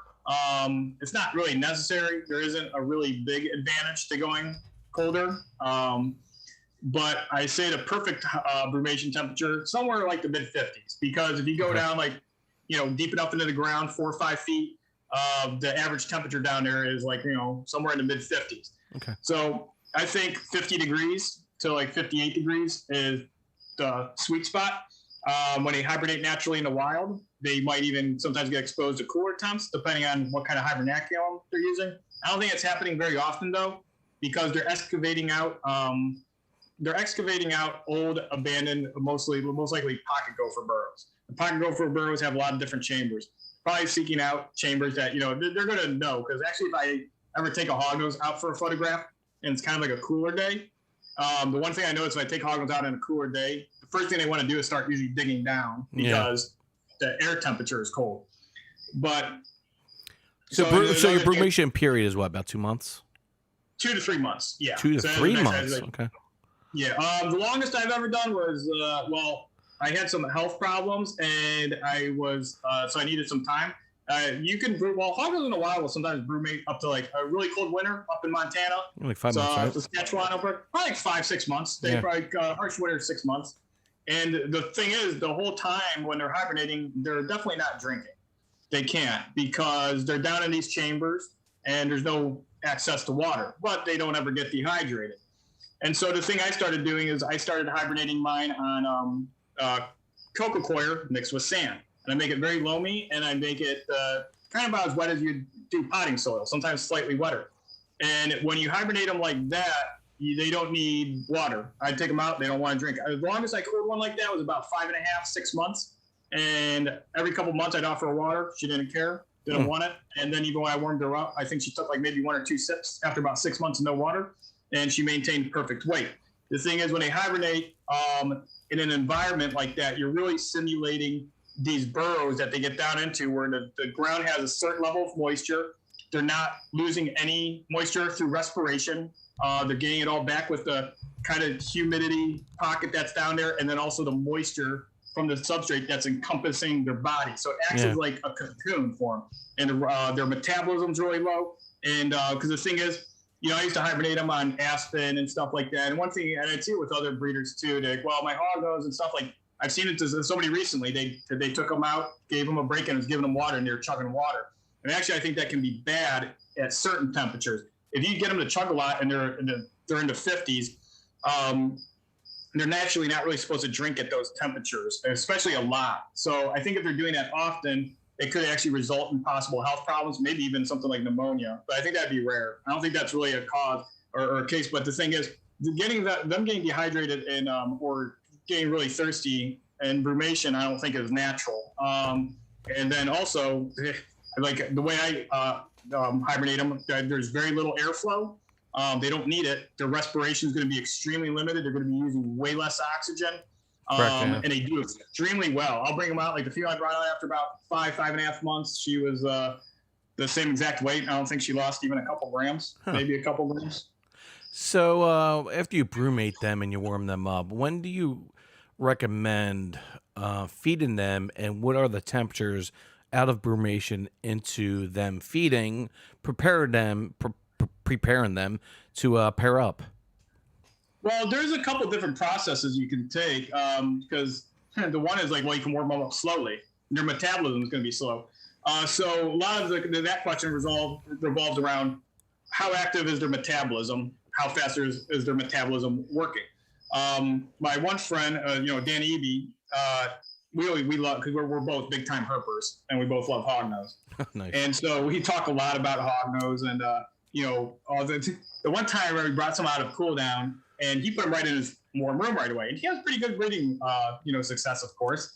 And he's like feeding the hognose. I was like, where was the one you just pulled out of brumation? He's like, yeah. I was like, how long have you been out? He's like, 3 days. Well, you get hognose eat 3 days after brumation? He goes, yeah, all the time. I was like, I don't. But, we do things differently. But he puts his right in a really warm room. And I was like, I warm mine up for about like a week. Then I move them over, and then I keep the heat a little low. And how low would you go, you think, when you put them back in? When I put them back in, usually it's like a lot of times I don't put their heat tape on, and it's just like an ambient temperature. We do low 60s, mid 60s, around there. Well, it's just an ambient temp. It's ambient. Like at that when they're warmed up around like 79, 80, 81. Okay. And I heard when you warm them up, you don't want to warm them up like, say, if you have them in a terrarium or a tub, you don't want to warm them up to 90, 95. You want to keep them around the 80s, correct or no? Yeah, I think that's fine. I mean, sometimes in the wild, though, I bet they come out of brumation, and there's probably times, I mean, especially like maybe springtime, yeah. Yeah, sometimes I'm sure sometimes they come out and 3 days later, I mean, it is 90 degrees. True. They're so tolerant to temperature changes, and they've adapted so well to it. They're a really amazing snake. It's like Dan, like I talked to him the one time, and he had found a hognose. It was springtime. It was like 60 degrees out. And he said the night low, he goes, just probably about 6 hours before that, it's 20 degrees, 20 degrees even. And so that was early spring. The snakes were on the move. Of course, when it was that cold that night, it definitely went down into a burrow. It definitely took some cover in the ground. So what's your success on, breeding inside your house, inside your, business? What do you recommend for when you bring them out of brumation? We run the 80s, right? And then you would feed them. For how long would you feed them for? You feed them a lot, right? Or no? Feed them first. First, I usually start out with small meals. I always start out with small meals, like a couple fuzzies. And a lot of times I don't offer them food until they're about like 8-10 days out of cool down. Okay. And then I warm them up a little bit. Sometimes I bred some earlier this year. I just really kept their temps really around like 80, 82 and no heat tape. And I'd feed them like decent sized meals. They digested very well. And a lot of them laid pretty good clutches. Okay, when do you start pairing? After they shed, or how long after they shed? Never waited until after they shed, because hognose shed so infrequently, and then sometimes, they don't. Well, and they don't shed very often. That's one question. I mean, that's one thing that you always get asked by people is like, I have a hognose and it hasn't shed in 3 months. What's wrong? I'm like, it's a hognose, nothing wrong. Yeah, but and people get on me like, oh my God, your hognose sheds like every 6 to 8 weeks. I'm like, yeah, actually, I have had that. It's like every 6 to 8 weeks I've had that. I had some babies, I was feeding up, and some shed, a couple of shed every 2 months, and I'm like, dang, that's quick. Because I've had hognose. I've actually had hognose that I've watched probably grow about 3.5, 4 inches between a shed at some point. I've had hognose not shed for like 4 months, maybe even close to 5 months between sheds in the sub range. But, usually 3-4 months is more average. Is the average. I'm talking about the babies. Like, I've had babies like 6-8 weeks at once, I think. It was a Nirvana, my male. It's I think it's because I was feeding him like large meals, man, to be honest with you, every week. It's like he was just wolfing them down. Like all of a sudden, like 8 weeks later, I think it was like 6 to 8 weeks. It was probably more so 8 weeks. And he just shed it again. I'm like, boy, you just shed it like 8 weeks ago. Yeah, that's crazy. Yeah. The babies definitely shed more frequently. But I don't ever wait for sheds. No. They are helpful. Females are a lot more receptive after a shed. So if they do go through a shed cycle, out of brumation, you wait until they're done shedding, and they're extremely receptive. A lot of times they don't want to breed while in shed. Sometimes they will if they're starting to go into shed. And a female, generally, I've never really seen one be receptive while in shed. Maybe when they first start going into shed, they can be receptive. And right when they're about to shed and their new layer of scales is pretty much formed, or right when they're actually shedding. Like I actually had females where I had a male that I wanted to breed to him and everything, and the female's in shed, and she's about to shed, and I was like, well, she's going to be super receptive when she sheds out. So I'm going to get the male in there, have him get familiar, quarter and everything, and then the female would shed the next day. And actually, I've seen this twice where I've done those, where the female shed was actually balled up around her vent and stopped there because the male was locked up. Because as soon as that skin was ready to break and come off and everything. Yeah. Well, they were receptive. They're naturally, instinctively, boom, receptive. But usually there's kind of fail right then and there to breed them. I'm sure sometimes it happens in the wild. It's probably extremely rare. But, it didn't do anything. Male stayed locked up with their bred. Then when he is done, then the shed, that last bit came off. But, I don't wait for sheds. Usually I start pairing 2 to 4 weeks after cool down. Once they're warmed up. Once they've been warmed up, you definitely, it's better to get the male in sooner than later, because sometimes they can develop egg follicles pretty quickly. And that's the thing too, you keep it at higher temperatures, they're going to develop a little more quickly. So that's the thing too, like right now my room, the ambient temp is a lot higher. I'm getting a lot of these females laying 7 days after the pre-egg shed. When the room's a little cooler and stuff, you're going to get more 8, 9, 10, 11 days. because they're metabolizing. Again, like if they're gravid, temperature is going to affect the growth rate of those eggs, as well, just not the female's metabolism. It's going to affect the development of the eggs. So since my room's pretty warm right now, the ambient temp's like, 82 to 84, and then their hot spot's like 88, 89. Actually, it's been like 84 during the day, all for an ambient temp. So the female's near the top of the rack. Especially they're laying like 7 days, that they're pretty much all on point. Like this female that just laid, her egg shed was like August 8th, and I think is it the 15th today? No, it's 14th. 14th. No, so she was 6 days, which is very soon, but it's because of the temperature. Germaine, breeding question. Yes. So as a breeder, how do you plan like your projects, choosing which male to pair with which female? And also, since you have a large collection, do you ever purchase snakes from other breeders to kind of vary your gene pool? Yeah, great question. Yeah, usually I vary by, like, if I'm going to buy stuff from somebody else, I get it pretty in advance. I usually buy babies and raise them up. But I do that. I have quarantine sections and stuff, and I have males coming up that will be ready to breed next year that are definitely new. But I'm going to be breeding them mostly to females that I had bought from that same person. And then when I produce the babies, the fresh hatch babies will go into my main collection. But the thing is, sometimes breeding schedules don't go as planned. Actually, they never do at 100%, especially when you have a decent collection, because you're going to have males. You're going to have males that are like, hey, I want this male to breed to a particular female. Well, if you don't have any breeding history behind that male, he may not be that strong of a breeder, or he might need more time. So if I have males that are at least like 2 years old, I'm not worrying about that as much, but you do get those couple percent that aren't real strong breeders.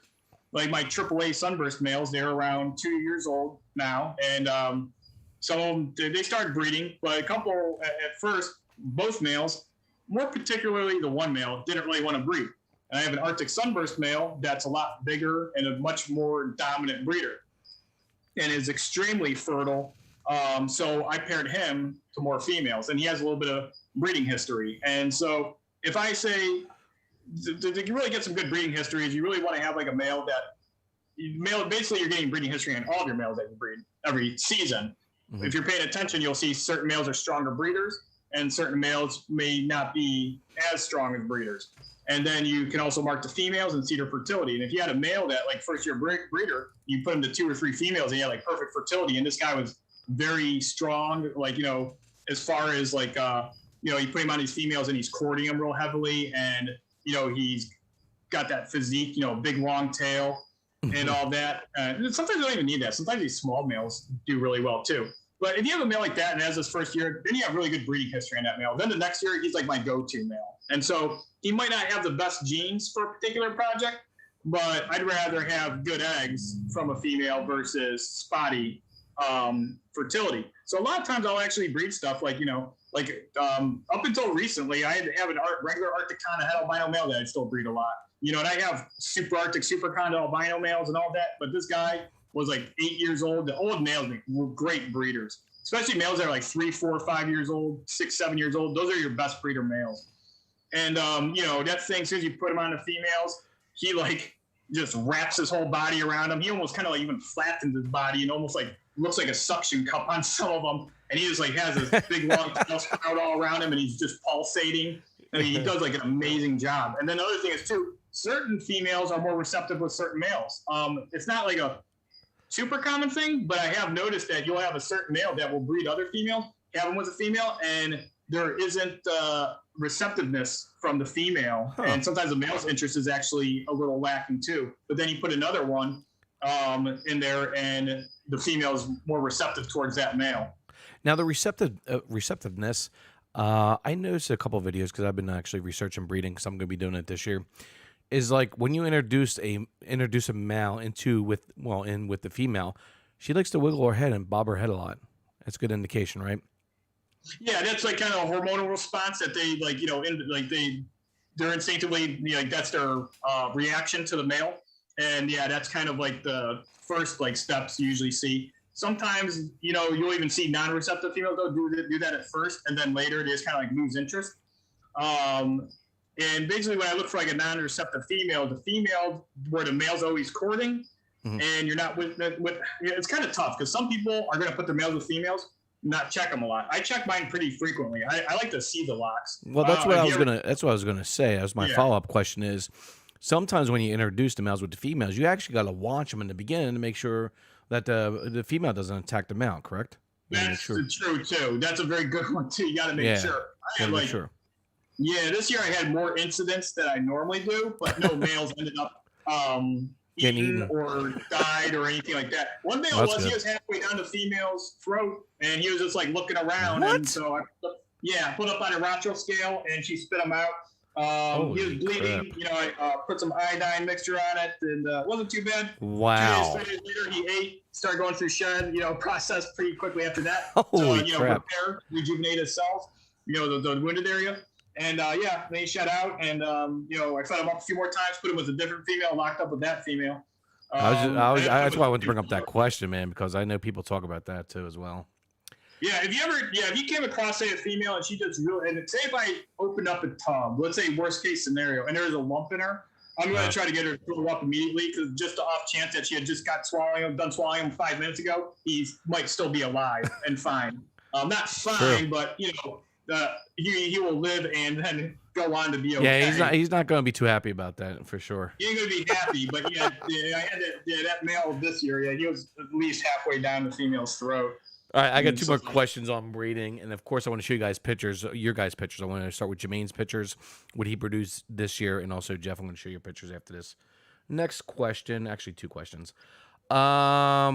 Recommended breeding sizes for males and females. I know, Jeff, you and I have talked about this in DMs on Instagram because it's going to be my first year. My female right now that I grabbed a couple months ago is a Conda Het Toffee, and she's at 206 right now. And you were telling me, try not to feed her too much until you put her into cool down. So let's talk about the sizes, recommended sizes from Jeff at JMG Reptiles for males and females. Males, I like good sized males, but to me, a 55 or 60 gram male is pretty big. Not big, but that's good size. Smallest male I ever bred was this male I picked up in Daytona when I was 15, and actually I used him because he was a really yellow one. Some guy just had to use. I just had a clutch of Hognose. One was the clutch was all pretty yellow. One was very yellow, and that was an outcross and actually introduced into my beginning of my Lemon Ghost stuff that I'd only been working on a few generations at that time. But he was a really fickle feeder. You'd only eat like every 2 weeks, 3 weeks. Sometimes you'd miss for like a month. You'd eat like once a month sometimes. And he was 35 grams when I bred him, and he bred a 200 gram female, and it was perfect fertility. But he was like 2.5 years old. So I really like age. I like both of them combined. I've seen people get males up to breeding size at 12 months, beyond breeding size. They're like 90 grams. And a good amount of times those males don't want to breed. And it has to do with, age a bit. And I really noticed males start becoming very strong breeders, and the majority of them will definitely breed once they're around 2 years old. So I usually don't even really consider males too much until they're at least 20 months old. And then I really like to see the shape of the tail, a nice, big, long, thick, tail. I really like to see that. And females. A thick tail on the male, you said? Yeah. Okay. like big, like a full tail. If you ever look at one of your juvenile males, you'll see that the tail has a strong taper. And we look at, like, say, a breeder male, the tail will almost appear kind of puffy, like more filled out. And, puffy than sharp. Yeah. Yeah, that means he's packing. But then you also have that long tail too. It really seems to help with, that's just a dominant feature for a male. The males obviously have these long tails for their hemipenes, and then also it helps them wrap around the female and everything. And it's not like super important. I've had males with short tails breed pretty well. It's just a preference that I really like to see. It's definitely a strong dominant trait I've noticed in males. It's not like, if you have a male with a shorter tail, or his tail's not completely filled out, but he is of age and size, especially if he's like a 2.5-year-old male. It's not going to be dominant towards the female. You're right. If that male breeds really well, I'm not going to be surprised either. True. But the females too, like same kind of age range. I like to see them at least 2. If they're like 2 to 3, 3 is really good. 2.5, 3 years old. but I like to see them at least 2 years old, and weight range is like anywhere. It depends. The smallest I ever bred a female, she was about 4, a very small female, and she weighed like 120 grams, and she actually double clutched and laid like I think I got like 14 or 16 eggs from her with the 2 clutches combined, and she did very well. But she had a very mature look. She had a broad head, really wide anal plate. She just looked like a really stocky, really healthy, just small, older female. And so I'll breed them that small if they look right and everything. But that's the thing, because people are like, well, what's the size? And the first answer I like to give people, which is it's confusing because it doesn't make sense. It completely contradicts it. But because until you find out information that I give afterwards, as far as the look of the animal and then also the age. But I've told people I've had females that are 170 grams that I don't breed because they're too small, and I've had females that are 150 grams that I breed because they're large enough. And the difference is their body structure and then their age. Huh? How about that? So you're saying subpar, sub 200 grams is pretty good size for a female, depending on age, 200 right? grams 200 grams is like, that's a great size. That's big. If you're going in the wild and you're finding a 200-gram female in the wild, she's probably like 6-7 years old, maybe even older. What's the most eggs you've produced from one female? Well, the thing is, I keep my females relatively small. Mm-hmm. I do have some 400 some gram females because it's okay for them to get that big, and those females can produce very well, and it's actually healthy for females to get that big if they naturally get there in a more in a gradual way. Yeah. If they get that big in like 3 years, and you some don't people want to say, beef them up, yeah. Yeah, well, people are like, well, their metabolism is going. It's like, yeah, but you are making sure that metabolism stays spiked by doing that also. Yeah, so you got a constant spiking of metabolism that's unnatural, and usually that turns into like poor fertility for those females. Those females usually have really bad fertility, especially if they're put into the 500, 600, 700 gram range relatively quickly. I've seen people, and the thing is, you'll see people with 600, 700 gram females lay eggs. Some of them do, yeah. Their fertility rate is just more rare, because I've seen quite a few 500, 700 gram females. You're not seeing a lot of people posting and laying big clutches. It doesn't happen often. Yeah, I want to get Germaine in here for his next question on breeding. Germaine, I actually got a question for you because you made a couple of videos on this, and maybe Jeff can expand on it. Egg binding. You had a problem with that, Germaine, this year. What happened with your hognose and how'd you cure it? And I think she's good to go, right? She's healthy now, right? Yeah, she's good to go. So she was a first-time breeder. With her first clutch, she got up to about 276 grams. One Saturday morning, I noticed that she laid 3 eggs, and I was really excited. And then later that evening, I can see her in my enclosure, like her cloaca, and she was pushing. I was seeing the contractions, but I wasn't seeing any more eggs. And so I knew, I was like, she might be bound up. I didn't know when I should intervene. But, in the weekends, the vets are closed. But I was able to find a 24-hour vet. I called them, and they said the vet that was on call for that night was the specialist in exotics. And he said he has experience with snakes and egg binding. So I was like, okay, I'm going to take her to the vet tonight since I know that he's here. It's good news that you found somebody, right? So yeah. So he gave her a shot of oxytocin, and he was like, just put her back in her enclosure tonight. She should lay the rest of her eggs tomorrow morning. If not, give me a call. So the next morning, she didn't lay any more eggs. So I went back up there, saw another vet, and they did x-rays on her, and the lady told me that she was constipated. And I'm like, how is she constipated? And I got showing her pictures of 3 eggs. So I fed her that day, and I was just kind of losing hope. I think that Wednesday I went to another vet, and they gave her like an enema or whatever. And then she kind of started pushing the eggs out herself. And so I noticed that she pushed them out a little bit, but it wasn't all coming out. So I gave her a soak, and I noticed that the eggs were further down. So I actually kind of pulled and pushed the eggs out, and they were they looked like little hot dogs, 3 little hot dogs. I guess the eggs kind of fused together, and I got them out. And I thought she wasn't going to double clutch. She ended up double clutching like 6 weeks later. I got 9 eggs. 5 of them were good. And I got 2-week-old baby hognose snakes. Yeah, we're gonna look at those pictures here soon, man. Jeff, So, I went through your comments on that, man, egg binding, and where do you see that where do you see that happen more often? More often with larger females, but I got that one Hognose Lane, and she should probably have her last egg out. I'm gonna run really quick. I'll go do it. We're gonna take a little break here, guys. We got one more topic left. Germaine has some more questions, and then we're gonna get to Q&A here soon. I'm gonna have to cut Jeff down on his answers a little bit.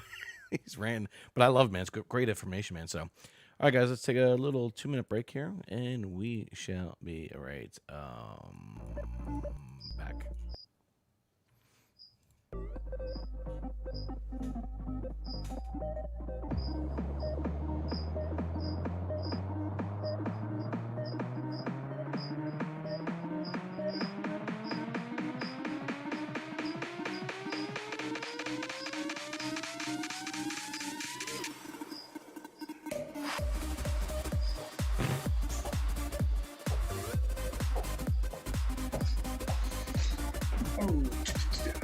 Okay, I'm back. She laid one, and she has one more. It looked like I guess I thought she had one more big egg left, and it's actually she laid a smaller egg, and now she definitely has one more. Definitely not going to be any more after this next one, though.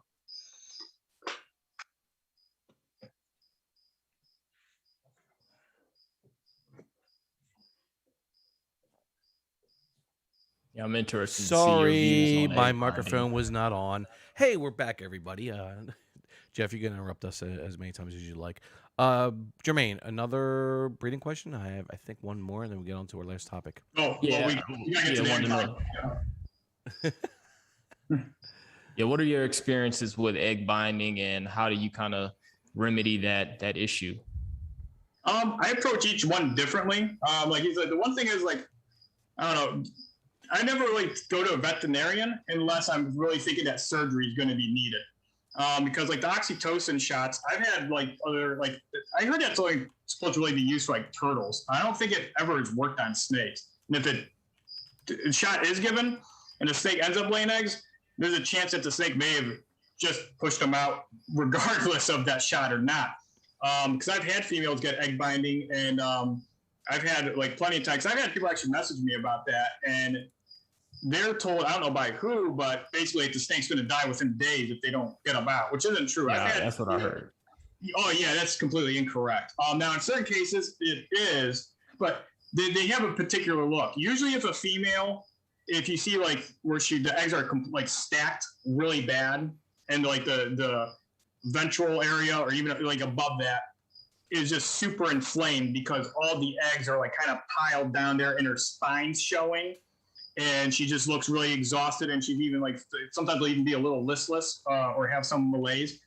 And if they're like that, yeah, that's like they need probably surgery. That needs to be acted on quick. But I've had females where they get egg binding and they're crawling around and they're perfect, you know, otherwise, other than the eggs. I actually even seen somebody actually had a photograph of a wild caught hognose. It was crossing a path, and you could see that it had like, it looked like 2 eggs stuck in it. And it probably laid like a week before, but it still had those other 2 stuck in her. But anyhow, I approach each one differently. Sometimes I've had them lay and then they get some binding. And what I'll do is I'll massage the area. I'll massage around the egg. I'll even push the eggs up like slightly, not like trying to push them way back up in or anything, but so they can kind of readjust down. And there's also ways to push them out if you're not, like if you start pushing and you're noticing like anytime you release the egg wants to go back up to that normal position, it's binded up in the oviduct. And those ones are tough. And sometimes they can actually become loose. You know, you want to give the animal liquid calcium, keep it hydrated. You know, I put their faces in water, sometimes even with, I get one type of electrolyte and with vitamins in it too. And it's for actually ducklings and chickens, and that works pretty good. But typically the hydrating and all of this is more just to keep the female strong and healthy and everything. But the massaging and the moving around the eggs helps a lot. And a lot of times I'll do that sometimes once or twice a day. And then, you know, sometimes after like a week or so, they'll end up laying the rest of those eggs. My one friend just called me, he had that same situation, told him to do that. After about 3-4 days, she ended up laying the rest of her eggs. Sometimes I'll even lay them on their own. If they're down near the vent, then I'll push them. And I usually try to push from the back of the egg. I don't try to kind of push. I try to get my thumb behind the egg and almost push it. And almost try to because it's pretty concave at that point, usually at that time, because everything else is empty. So you're trying to push the egg out. And another technique is if the eggs have been in there for a little bit, here's the thing. At that point, that's not supposed to be in the snake's body. It's basically a foreign object at that, after a few days. And it's not dangerous for a while, but I've actually noticed, if they've been stuck in there for 2 weeks and there's a few, I'll run them on Batril, which is very broad spectrum antibiotic for gram-negative and gram-positive bacteria. And a lot of times it actually helps them lay the eggs, because at that point, there's usually white blood cells go into the area to attack the eggs because it's a foreign object. And that usually the antibiotics breaks up that area, helps the inflammation, and they can pass their eggs. But that's at the, about 2 weeks in. And then in certain cases, if you get past that and they're still in there, they're not moving, then you might want to consider taking them to a vet for surgery, especially if they're further up. But yeah, I've had females like that happen pretty often, and they always pretty much recover. Never really had any ones die after that as a result. The only ones I've ever seen die are usually ones where it's there's a bunch of eggs just stacked up. Their oviduct is extremely twisted, maybe even ruptured. Their spine showing, and their bodies just kind of their organs might even be giving up at that point for whatever reason. And those are the ones too. It's sometimes even surgery doesn't save them, but you do the surgery and hopefully it does. A lot of times it can help them bounce back. What about feeding them when they're egg bound? Do you think that helps? Yeah, that can, because you're giving the animal nutrients. If it's a female that's egg bound, let's say, it's one that had maybe 10 eggs, she passes 6 and there's still 4 in there. They're not really stacked up, spine's not showing, otherwise she acts pretty much normal. Those eggs aren't doing anything at this point. They're not going to cause there's no reason for the female to drop dead just because there's eggs in her oviduct. They're supposed to be there just a few days before, and they're not going to be decomposing or releasing any toxins. Nowhere near that point. So feeding, especially supplementing, can definitely help, because that supplement and stuff and the food is going to give her energy. And then sometimes too, maybe even her bowels passing and just the snake's movement, because naturally sometimes they get egg binding, and their body's going to do whatever it can to eventually get those eggs out. And sometimes it just takes some time. I actually had one female, she was pretty big. I didn't even know she had. She laid because actually I never answered that one question, because I started rambling about other stuff that was related to it. But yes, my biggest clutch ever is 23 eggs. I've seen people get 30, but yeah, I don't get my females super huge. So 23 eggs is a big clutch, but I know people that have gotten way larger. But how much does she weigh? That female, she was in the 300 gram range. Okay. Just kind of smaller eggs. I had a 200 gram female. I don't even think she was quite 200 grams. She was 195, right around 200. She laid 16 eggs. Well, hopefully I do that this year. So they don't need to be big to lay a lot of eggs. And sometimes I remember I had a 400. But the eggs are a little bit small, right? Usually. Yeah, they are. Yeah. I had a 450 gram female breed, and it's my biggest female of that season. And it was a purple extreme red head albino lineage that I had been working on. And it was one of my favorite females. And she was just so big. And I bred her to a lavender male. And this was 5 years ago. And so it was I was man, I really want some purple extreme red line, het lavender, and the pos het albino. And this female was gigantic. And I was feeding her a lot. And she was 450 grams. I was man, she's going to lay a big clutch. She laid 9 eggs. No, just 9 eggs, but they're giant eggs. The babies were all 11 and 12 grams. And I was originally I was oh man, I'm going to have so many of these babies to sell. I wanted it, and it was 5.4. And I was dang, now I'm just going to keep all the females and a male. I only had 3 to sell. And, I had females half her size, where I'm I got 17. I'm going to have 12 of these babies to sell. With her, I was there's going to be so many to choose from. I'm going to have too many females. It's going to be the best. And there's these 9 gigantic eggs. Oh, gee, that's funny. All right, I got a couple more questions on breeding, and then what I want to do is show your pictures of your babies. We'll start with Germaine, and we'll go to you, Jeff. Actually, this is the last question. 2 questions. This is actually a question I got on Instagram today from Ryan Mills. Nutrition and supplements like calcium powder. And then I have a YouTube YouTube comment actually on my video about calcium. To me, it makes sense to supplement calcium with breeding females, especially after a clutch. I have had snakes for over 30 years, not breeding them, and have not added any supplements to the feedings. I have never had any issues. It also makes sense to me to use calcium on pinkies as their bones are not calcified, so they wouldn't be a good source of calcium. I'm curious as to what others think about the subject. So nutrition, supplements, I know you hit a little bit on that. Calcium during the breeding cycle for females. What do you think on that, Jeff? Yeah, definitely. I mean, like we were talking about, like I supplement like pretty much all my mice year round. And so during the breeding season, like, I like to introduce osteoform, which is a very good balanced calcium and a favorite, especially among like leopard gecko breeders, which I'm also a leopard gecko and fat tail gecko breeder.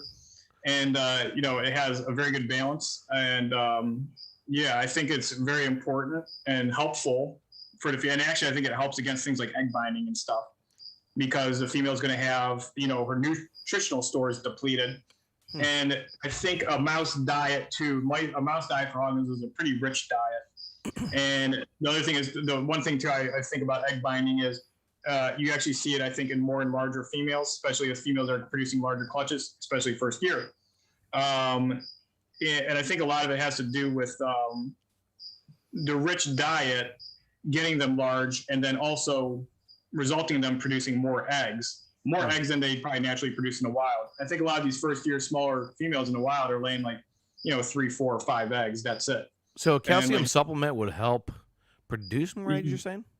Produce more eggs, and also, well, the thing is, the mouse diet's also making them produce more eggs because it's such a rich diet. Correct. But then also the supplement will help, but it'll also help the female, I think, with egg binding and stuff like that. So I think when you have those extra nutrients, because again, like you see these females lay, they definitely used up a lot of their nutritional stores. Correct, yeah. So I think adding supplementation, vitamins, calcium is very, very okay. And if there's any excess a little bit, they're not going to absorb all of it. And I haven't seen any, I've seen only good results from all this extra supplementing and all of my snakes' behavior and growth. And the thing, I know it's because I've had hognose breeders that have been breeding hognose as long as me, or some even as longer than me. And I tell them, the one came over and I was having a hognose double clutch in his October. And he's like, how are you getting him breed out of season like this? Well, I was like, it wasn't really on purpose. I've been sick. I was like, so I cooled him down. And he goes, well, you're doing that with first year female. You can't do that with older females. I'm like, female's 10 years old. And he's like, because then he's also another person too that would say, a lot of us say well, hognose generally burn out after breeding after 3, 4, 5, seasons. I've had females go, the longest I ever had a female breed, I had a female breed 12 seasons in a row. But that's unusual. And I think a lot of it has to do with keeping them healthy size, supplementing. I think those two things really help, especially keeping them an appropriate size. Thank you very much. That was very well said, and that's great information. When do you start dusting with the calcium for females after they come out of brumation? When you start trying to bulk them up? Right when they come out of brumation. And I do it every feed or every other, or what do you do every time you feed them? About probably every other feeding, and then the other times I'm switching with vitamins. And then again, I'm doing that pretty much that same exact schedule when they're babies and subadults too. Now, what other vitamins do you feed them?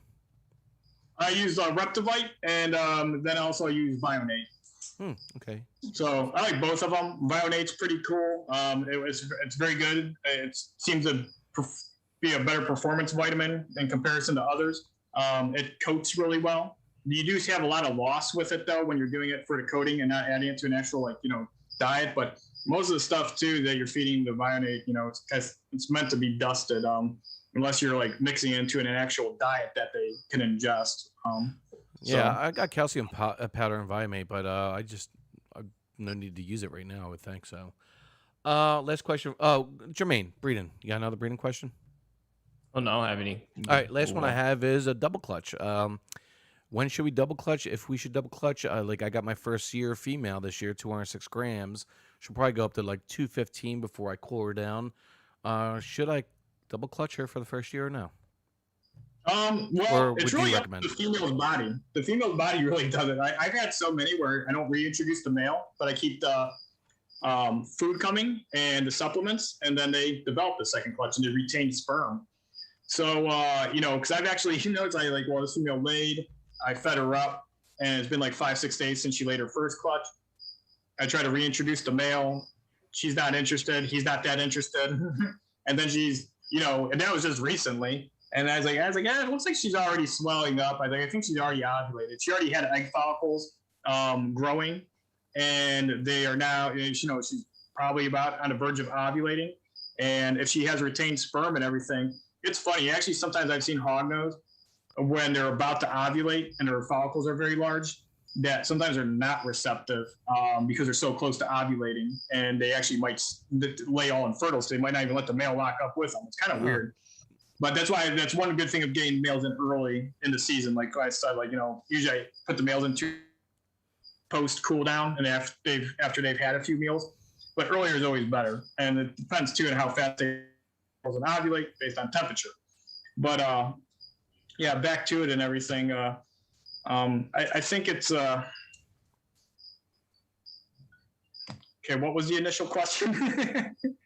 Double clutching when you should double clutch after the first. Yeah, that's right. Yep.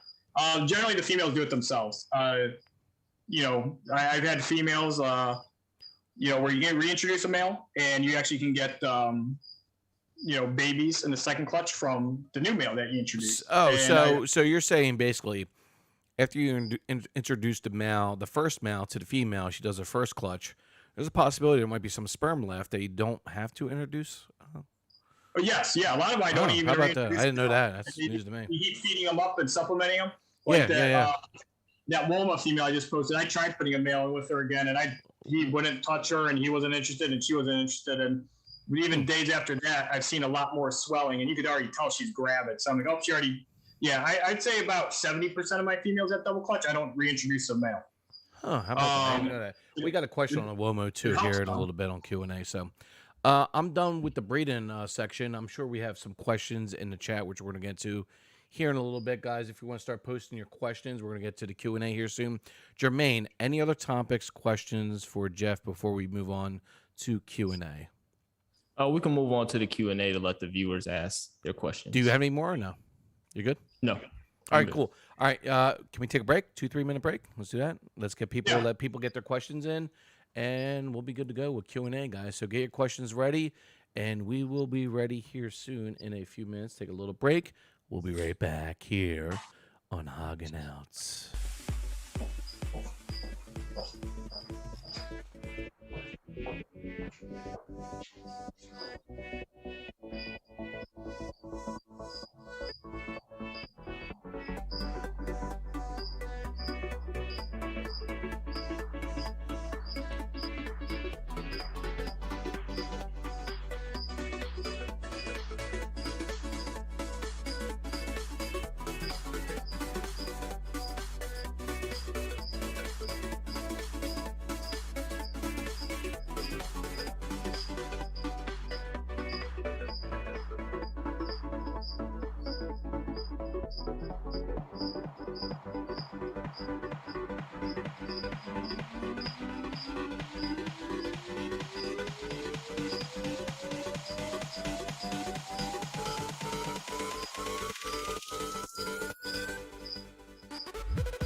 I got the yogurt, and I was looking for organic yogurt. So there's all kinds of different yogurts. I was looking for, I see the green gas, but it wasn't organic, but I think it doesn't have. It's organic, but not. Okay. No, not for you, but.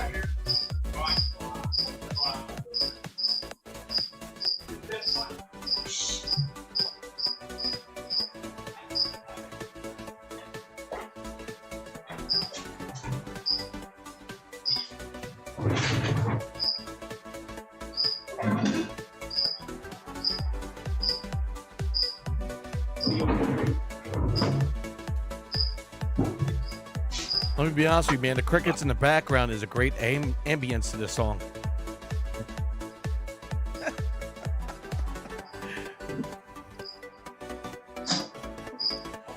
All right, guys, we'll be ready in here. We'll be ready in a couple minutes here. A lot of good questions. Give us another minute or two, and we'll be back. There he is. Hey.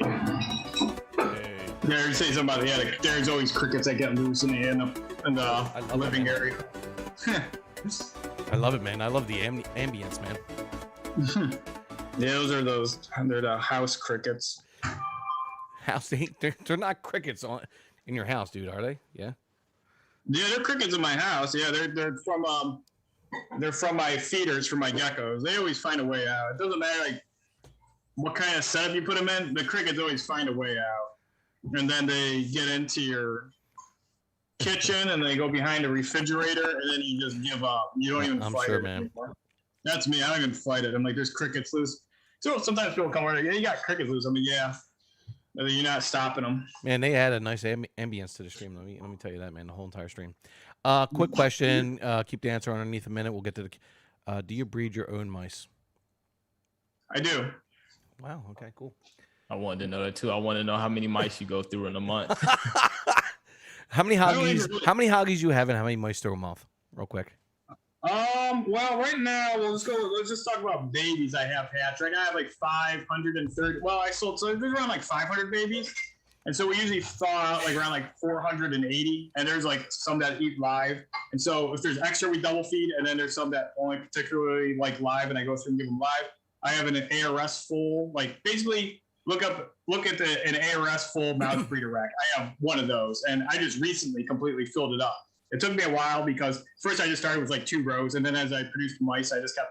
I ended up supplying most of the whole rack with rodents I produced from just probably about 30 or 40 that I had bought, because like nobody would sell me any mice, and there's a mouse shortage. So I'm like, okay, fine, especially on the live.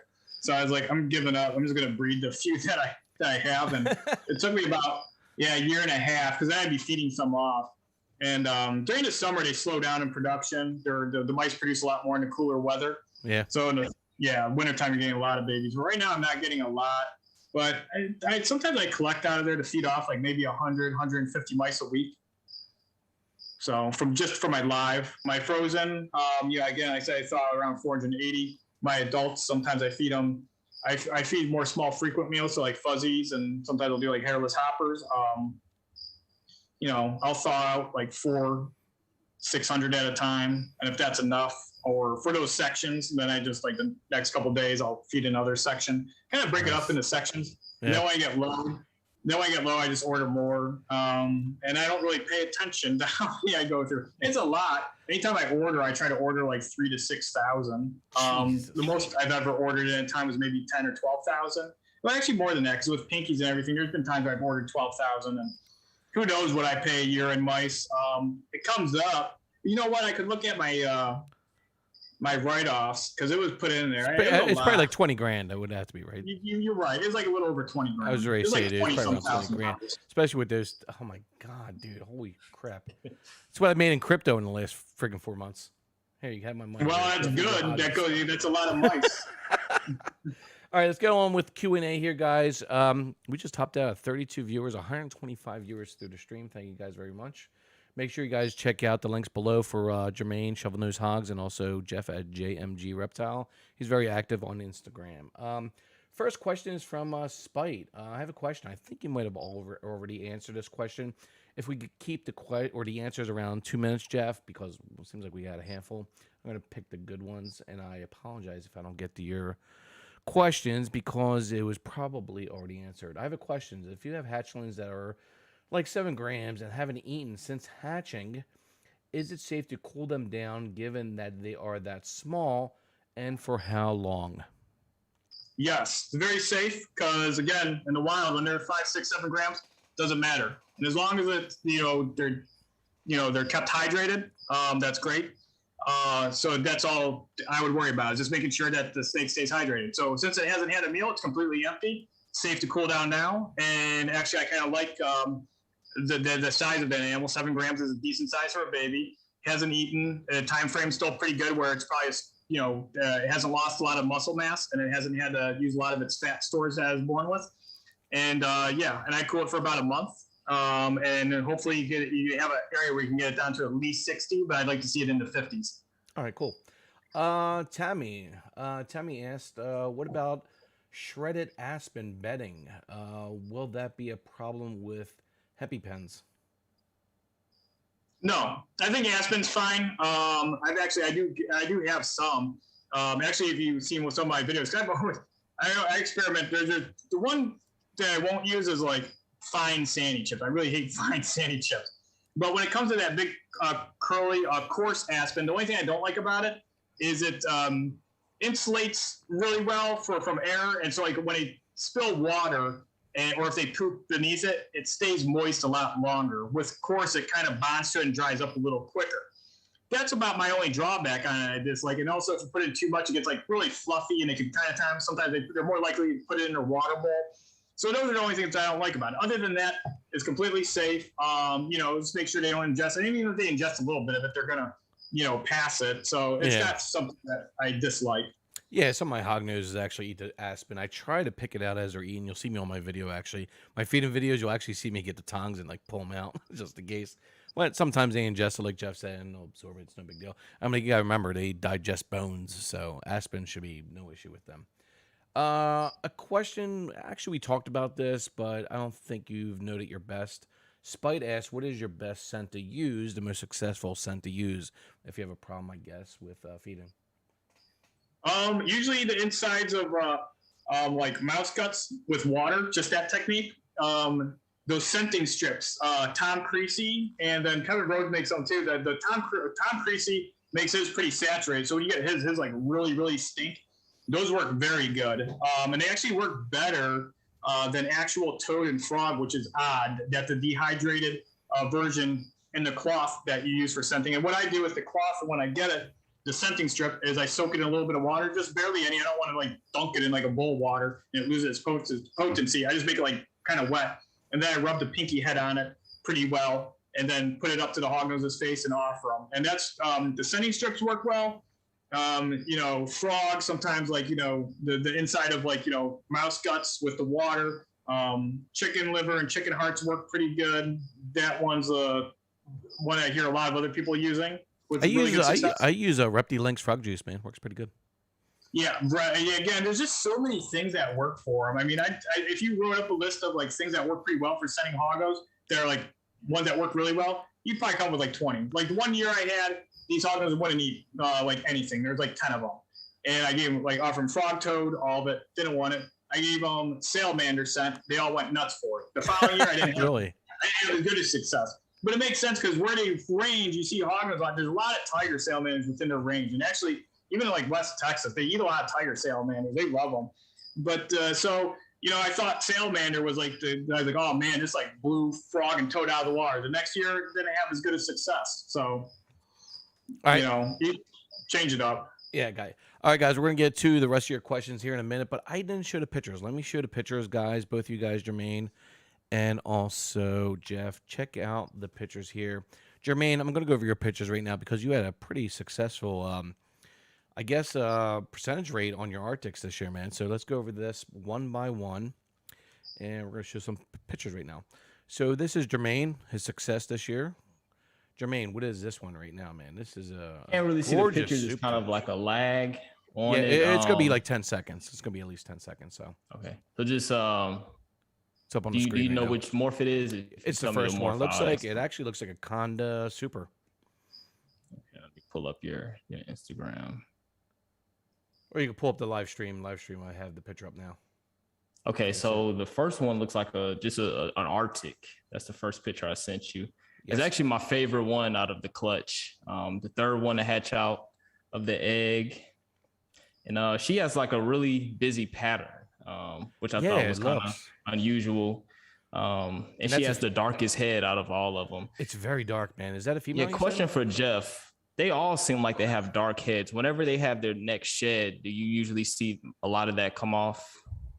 But yeah, are you talking about Super Arctics? Because I'm not getting a photo Super either. Arctics. Yeah, it's on the live stream. If you go to live stream, you'll see it. Okay. Yeah, the Super Arctics. Yeah, the neck shed, especially the white. The actual background ahead is actually still pretty defined, but the areas where it's like lighter colored, or like where you can see that there's some light pattern behind it, those are the areas that are going to be real white. But generally, Super Arctics, the black on our head remains pretty dense. Okay. All right, the next one I have for Germaine is Super Conda Arctic looks like. Yeah, Arctic Super Conda. That was the last one to come out the egg. That's I didn't think it was going to survive. He's a he, because it hatched 2 days after all the other ones. So I'm glad that one came out. And it actually looked like it was a little bit bigger than all the other ones. Man, she's really dark on the head too as well. Yep. That looks really good. All right, next one I have looks like third one is the Super Arctic Conda. Super Arctic Conda, yeah. Yep, that was the second one to come out the egg. That was actually a pretty flighty one. Great pattern.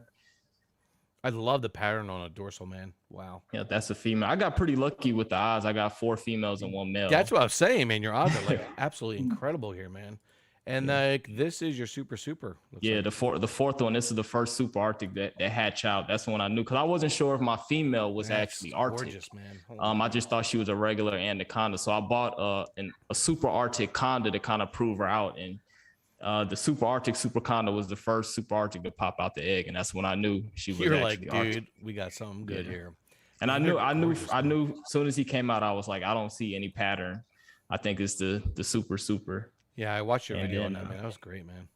Yep, and then the fifth one is just an Arctic anaconda, so it looks just like my female. He's gorgeous, man. He has a little light pattern on him. I like it. It's very nice, man. A lot of white, actually. A lot of white on the above the saddles. Very gorgeous. All right, Jeff, yours, the white one, man. Holy crap. What is that? Is that a Super Yeti? What is that? Well, the very first one? Yeah, the white one. Yeah, the first one. That's a Super Arctic Sunburst. The white one? I'm actually, because I went to Germaine's page and I'm looking at his, that whole clutch. And I was looking at his very nice clutch. The Super too, that's a usually Super sometimes have they always have that black trail, but yours is like really muted. It's definitely a really cool one. What's the white one you sent me, Jeff, dude? That looks like that's the pink eyes. Yeti? The very first one, that's a Super Arctic Sunburst. And now, when it first hatched, it pretty much just translucent, and you can see a lot of its organs. Oh, I see the orange on top now, yeah. Yeah, but then when it shed, because it shed within a day after hatching, you can see a sherbet kind of orangish pink. Yeah, I see. And then there's some very faint, high contrast white lavender. So it's very muted lavender banding. And it's basically Super Arctic tiger pattern, but you can barely see it. Yeah, you can see barely the tiger pattern on the back. I'm like, it's sort of like an Arctic's orange, like you said, sherbet color, dude. It's like, wow, that's actually beautiful when I look at it now. That's crazy. Yeah, let me just jump in really quick. With a snake you probably don't have a picture with. I just interviewed Estlin from Exotic Fire Hogs last week, and we were talking about you hatched out a leucistic Super Arctic. Have you noticed that any pattern development after the next shed, or does it seem like just the solid black eyes and just a white snake? That's a great question. Well, it's actually doing a little bit of something that I thought it would do, and I was really hoping for. It's got translucent scales. It doesn't look like other leucistics. It's got a lot of it's actually getting what I'm calling milk spotting, and you see it on the Super Arctics around the jaw, upper labial scales, and then especially on the throat, and you're seeing that in her face now that the pigment is forming more. You're getting those translucent patches, and it's actually affecting the white portion. So the white portions look like solid little kind of milk spots, and then the translucent area kind of just looks like see-through pinkish white. So yeah, that's forming, and that's originally because I told people, I figured Super Arctic leucistic is going to look like a leucistic with black eyes and have some translucent scales, because the leucistic isn't going to override translucentness. Basically, the leucistic, all it is doing is not allowing chromatophores to be expressed. And so it's interesting that the Super Arctic also is making areas where I guess it would be anaritic, where there's just a complete loss of even reflective quality. There's no iridophores there. And so you're seeing these patches on her upper face. But I'm going to post more about it later. But yeah, she's one of my favorite snakes I produced. Very cool. And she's looking better because now that she's getting bigger, you can clearly see that her eyes are, yeah, because like when she was first hatching, I had to be like right up there. Hey, look, it's definitely a super Arctic. It's got black eyes. You have to be a magnifying glass. Oh yeah, it really is. Really cool guy. You probably do use a magnifying glass, don't you? I don't, but I should get one. I should, especially when you're working with baby hognose. But yeah, it's looking really good. So when you compare it to like baby leucisticus, like a lot of times their eyes almost all black because of the shadowing, and they're just so hard to capture. But now she's getting bigger. It's very easy to pick her up and see. So, she's actually doubled in size at least, if not more, since the initial picture. This white one is a sunburst. Wow. That really is like a light pink one that's curled up. No, this is a white one. The white one. An all white one? Yeah, that's one you said was a sunburst. Yeah, it's a sunburst super Arctic. Yeah, that's crazy, man. Yeah. It looks so gorgeous. You can, if I zoom in, man, you can just see the tiger pattern on the backside. It's like a very light orange hue with the pink on the saddles. Oh God. Yeah. That's a gorgeous snake, man. So those are probably one of my favorites. Sorry, the next one I'm showing on the live stream looks to be a sunburst Arctic super conda. It looks like. I would think. That's a AAA sunburst. That's AAA. Okay. Yeah, it's kind of hard. If you zoom in, you can kind of see some muted saddles that are like faded out. Oh yeah. I can see them now. Yeah. Holy crap, man. She's actually gravid right now. She's she's an adult female. Yeah. That picture was a little while ago. God, not that long ago. I don't know. Pink on it, man. Like the salmon color is just gorgeous, man. Yeah, they look really good. The AAA and sunburst look. The Arctic and sunburst all good. It really complements the trait because sunburst have that really nice high expression orange throughout their body and like red tones, and then the Arctic kind of mutes and only allows certain rays of those red pigments through, which ends up resulting in more of like a pinkish orange. And so you get that really cool more like sherbet pink kind of coloration. Looks like I want to eat her. Looks like sherbet. It's a funny thing I noticed about my female Arctic Super Conda. She's like getting she just shed it, and she went from like 50 grams to like 65 grams after I fed her the first time. And she has like that beautiful freaking salmon color, dude, right above her saddle, dude, right below her back. Oh my God, it's just so freaking gorgeous, man. I freaking love it, man. She looks really beautiful. I'm like, as she sheds each shed, I'm like, those salmon colors are just popping right now. I freaking love it, man. All right, next one looks like to be a, like you said, I think it was the Arctic Sable Super Conda. Yeah, that's a Super Conda Sable Arctic. Man, that thing is gorgeous, man. Look at this thing, guys. Chat, look at this, man. Oh my God, it looks like a Swiss chocolate a little bit. It does. The Super Conda Sables actually end up turning pretty black. Like they're actually, you'd think that it'd make them lighter. Man, his head is so black. Yeah, I have actually I sold a subadult Super Conda Sable female, and it was like probably one of the blackest subadult. And the only other darker sables I see them are like Arctic sables. Like I have an Arctic Sable female. Actually, I should post her like tomorrow. I'll take a picture of her and put her on my Instagram. And she's like really black. Some Arctic Arctic sables end up being very black. Hey guys, check out the link below. Follow Jeff on Instagram. He posts some amazing photos and really awesome memes, actually. So, is this a male? That's a male? Yeah. I can see it's a male. How old is he? He's probably like around 45, 50 grams. He's a little bigger than that there. At that age, I think I was posting him. I think I had it listed in that, but I sent you just a picture. But from the initial post, I listed it. I think at that time he was around like 11 months old. But he was like 50 some grams. 50, yeah. You're pretty close. And you're right. And now he actually bred, and he was like around 20 months old when I bred him, and now he's like probably like 70 grams. Nice. Okay, this is probably your big project, right? The Moonstone. Yeah. Yeah. Moonstone. These babies are just they're just absolutely amazing. What's it? A pink lavender looks like, and what else? Yeah, the last ones I sent you were all Moonstone. Yeah. So it's a Moonstone. What are the genes? The Moonstone's Super Arctic Lavender. Super Arctic So, lavender, dude. Holy yeah, it's kind of simple, but you can see the black here's on the them, really actually. You can see the black Yeah. on their patterns, which is wild. Man. I have Yeah, a question about Go the ahead. lavender, Gene. go I don't ahead. know if you don't have to answer it or not. Have you made a visual sable lavender yet, or do you know if that's been made? Ooh. I have not. I kind of fell behind on that project. I have some things related to it. It's actually funny because I actually had a AAA female het sunburst. She just laid, and she's pos het coral, actually. So she's pos het lavender. But I ended up just bringing her to an Arctic sunburst that is not pos het lavender.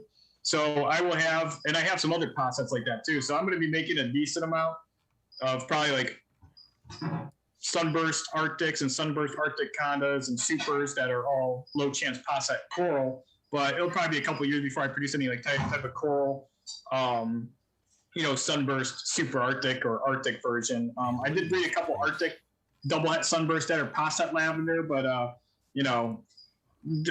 don't think I'm going to hit the lavender on that. Nice. Wow, man, those pictures are just, oh my God. I hope one day I'll produce something like that. Who knows? I'm only breeding 2 pairs this year. So we'll see. All right, let's get back to the Q&A here. This is actually a really good question. What projects and morph combos are you currently working with? I guess this year and maybe next year. Jeff? My big projects are like moonstone stuff, although I have actually more probably sunburst combinations coming up. And I'm doing like extreme purple red albino with my line of red. That's a project that I'm always developing. I have some lemon ghost woma stuff, but it's going to be probably small numbers. The majority of things I'm going to be making this season are going to be Arctic sables and sunburst Arctic, super Arctic sunburst combo, stuff like that. I mean, I'm not going to obviously produce a ton of super Arctic sunburst because it's very hard to make those, and you have to hit the right odds.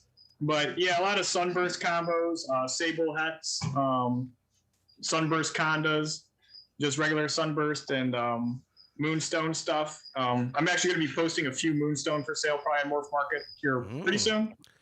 So I get a 50% discount, right? We'll talk about it. I got a really good question. Somebody on Instagram just sent me, and it's something that I had a question about. So what would you do when your hognose lays eggs and you see a little bit of mold on it? Do you treat it in any way? I usually just put like really dry cocoa coir on it. Sometimes I even put like powdered calcium on it. First, I like wipe off the mold. I'll take like a paper towel and just kind of make sure I remove all of it. And I'll just put like dry cocoa coir on it, or even sometimes calcium. Sometimes I'll I just like rub. I don't like pile the calcium on it. I just kind of like put it on there and then wipe it off and leave that residue. And I'll put like dry cocoa coir even on top of that, or you can just do one or the other. And a lot of times I'll just put really dry cocoa coir on it. And I make sure that the egg isn't like super wet, and that the moisture around the egg and the substrate is like, minimal. And then I just let it go. And if the eggs, the baby hog goes inside, if it's healthy, it will hatch. The mold's not going to disrupt it. That's a good question, actually, Germaine. All right, next question is, and I think you actually touched on this on your last answer. That last question was from Michael. Juan here asked, have you been able to work with the Woma pattern in any other morphs like the snow? Yeah, I haven't done a whole lot of combinations. It's the same thing with my Lemon Ghost. I originated Lemon Ghost, and I have extremely high quality, pure ones. But it takes. Here's the thing: you can start working on combinations right away, but it's a polygenetic, and you're going to sacrifice a lot of qualities if you outcross it too early. Yeah. So my main thing was just consistently making really good Lemon Ghost. So now I'm finally putting Lemon Ghost into some combinations, but I'm getting like extremely good results. Like my first generation, since the Lemon Ghost is so strong, first generation, some of these look like high quality Lemon Ghost that you see elsewhere.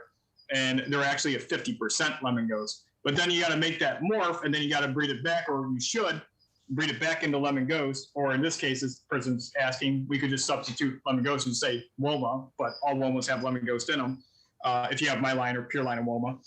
So, if you're taking like a Woma and I say, want to breed it to, let's say, a toffee, and I don't like now. I have Womas that are strong enough as far as a line where it's like you put Woma together and you get like all Womas. But you'll notice certain lineages, you take Woma and you breed it to other Woma related ones, and a lot of them kind of have the vague pattern, but a lot of them don't really have a lot of strong Woma patterns. Like, well, if you keep outcrossing it, you're going to have a hard time getting it back. It's going to take a lot. It's going to take very long. So you can work it in. It's just a different process and a different approach versus using a recessive or an incomplete dominant. Thank you for that answer. That's really good. Okay. I want to continue on with the lemon ghost. No, I'm not sure if you saw. There's a breeder. I think he's in Europe named Eddie Pierce, and he produced a lemon ghost, and it didn't survive, but it had like a straight line down its back. Are you familiar with that? And what do you think was going on with that pattern? Well, that's a variation of Woma. That's basically like a real extreme Woma. Actually, I had one die in the egg like that too. I don't think it's nothing to do with lethal. I think if there's a defective baby and there's a little bit of disruption in the embryonic process or the cell development, because this pigment and pattern, these are cells developing, and when you have slight defects, it seems more likely to make the cells really erratic. So you're more likely to get pretty crazy aberrant pattern. Like I've seen other people produce some pretty wacky looking hognose that died in the egg, but were from parents that didn't have really any aberrant patterns to them. So that could be a possibility. It's basically an extreme version of like stripe neck Woma. A lot of my high quality Womas all end up with like a stripe down their neck and it's connecting. And you can see if you keep line breeding it that if all the side pattern connects, it makes what kind of looks like what some people refer to as there's that one lineage of spider. It kind of looks like spider, and spider is another polygenetic pattern mutation that is unrelated from Woma, but has similar characteristics to Woma. Okay. Nice. Anything else, Germaine? No, that's it. All right. Q&A. Do you have any specific gene that you hold above the others? If so, what is it? And do you have any other projects you'd like to leak? Like that. Well, come on, leak them right here on Hagen Out. Let's leak them. Well, if I'm gonna like have like a particular project, I'm gonna I'm working on this project, but it's gonna take like 5 years to get to it. It's probably right. Yeah. Yeah, it's a project that I think is really good. It's like it kind of defeats the purpose because True. A little bit. Most of the stuff I work on for a long term, like one lemon goes, I started sharing some recently. I generally don't like to share them. I have more than most people would think. I don't have a lot of them, but I have a lot of good quality ones. I get to the point where if I breed 2 Woma lemon ghosts, they all come out with good Woma. And so the thing is, I kind of feel on some of these projects, it's kind of almost like an art project. Like you don't want to show somebody the halfway point. True. Some people may, but a lot of times I don't like showing the results like that. I'm like, until I actually have them. Like, well, I'm almost there. But it doesn't look quite the way I think this project will end up, or I'm not to the point where I want to be. I don't like showing it early on. So it's a good analogy for the art thing. I like it. Yeah, because a lot of people they don't want to show some people do somebody's doing art project. Sometimes they show the process, but a lot of times, especially with these, the process it's actually better to show afterwards because then you can show how you got to that. Because a lot of times people don't understand the process, especially something to say with Woma lemon ghost. I think a lot of people don't understand it from my perspective because they think all Woma lemon ghosts are equal and that you have these abilities to just put 2 Woma lemon ghosts that are wild looking and you're just going to get all those. But a lot of it has to do with lineages and how strong they are. Because I've actually seen my one friend, he actually picked up a lemon ghost. There's only 25% lemon ghost. For whatever reason, it came out banana yellow. There's only one in the clutch like that. And but it's only 25% lemon ghost.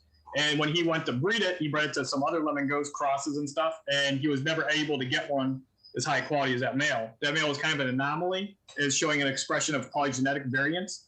But it came from the lineage, but since it was a low percentage, the results were not where he hoped to be. Yeah. So certain line bred traits are a little more fickle, and each one varies too. Like say extreme red is very different from lemon ghost.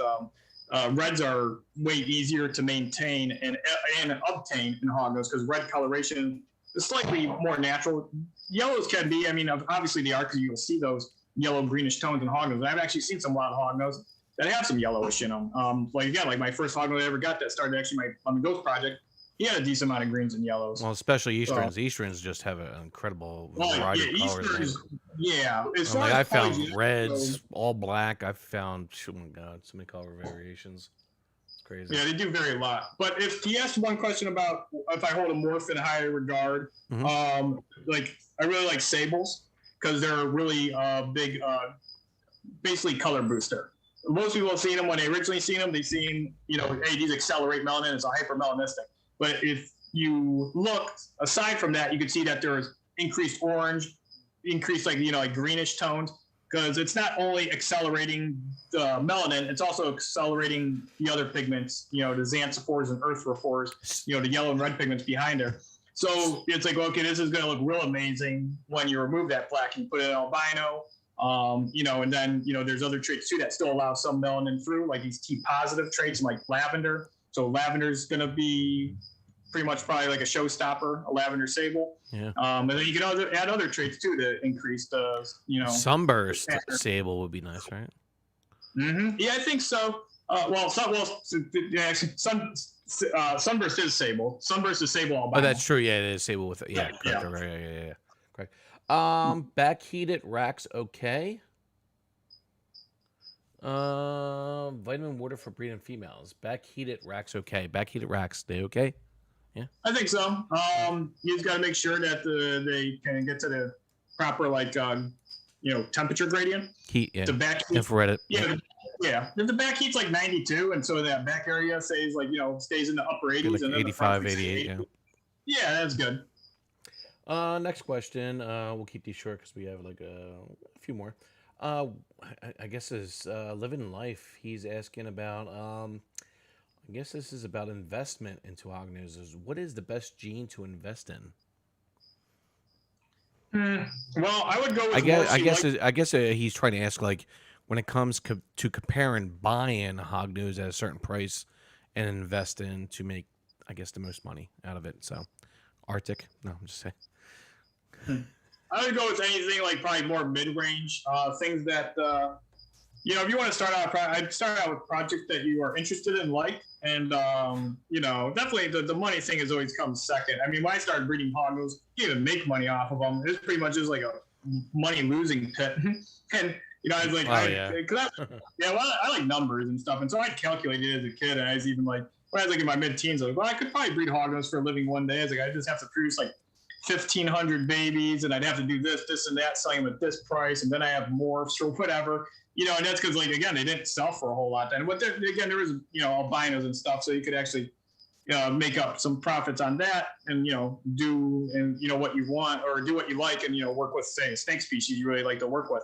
Yeah. But, it's a lot of work. I never actually produced that many babies. That number I threw out, that 1,500, that was just like something, as an example, that I was using for like when I think about, trying to make money off hognose or, being able to work less and just primarily just work with my animals back then because you really couldn't. But now, because the market's a lot stronger and there's a lot more morphs and there's just so much more interest due to social media, people wanting, hognose as pets, and the hobby's expanded pretty much in a lot of other countries too. But so I say anything mid-range, snow combos, axanthic combos. Yeah. I love snows. Those all, there's never seemed to really be enough of those, and they're really mainstream, popular morphs that will never really go out of style that everybody always likes. Like Toff Hypo, they're pretty popular. The females sell a lot easier, but the males can be, a little tougher. But it's because people have asked me what's the least popular morph. And it's like, well, even these less popular morphs, they're very popular if you have them in the right combination. I mean, let's say that's true. That popular. Toxics are like everybody wants a toxic. Not everybody wants a toffee, but toxic is a toffee axanthic. So, there's a lot of the morphs that and that's the thing too. Like some morphs get overlooked. Like caramel was overlooked for a real long time because it wasn't considered the prettiest, and at the time there wasn't a lot of morph combinations, and so a lot of people opted for other stuff. But caramels do make really cool combinations. Yeah, toffees used to be a lot of money back in the day. right? They did. Yeah. Oh yeah, I remember. Yeah, they were like 2009, 10. They were like, I think 2009 they were like 3,000 each. Man, it's crazy. Yeah, that's why I got to talk. Well, actually, Wes from Red Ridge, I already told you about that. He has a male for me for this year. He has an Arctic. Actually, he has an Arctic Honda het toffee, 100%, and I think it's 50% albino too. And I think, what do you think? I should mate that with pair that with my Conda toffee.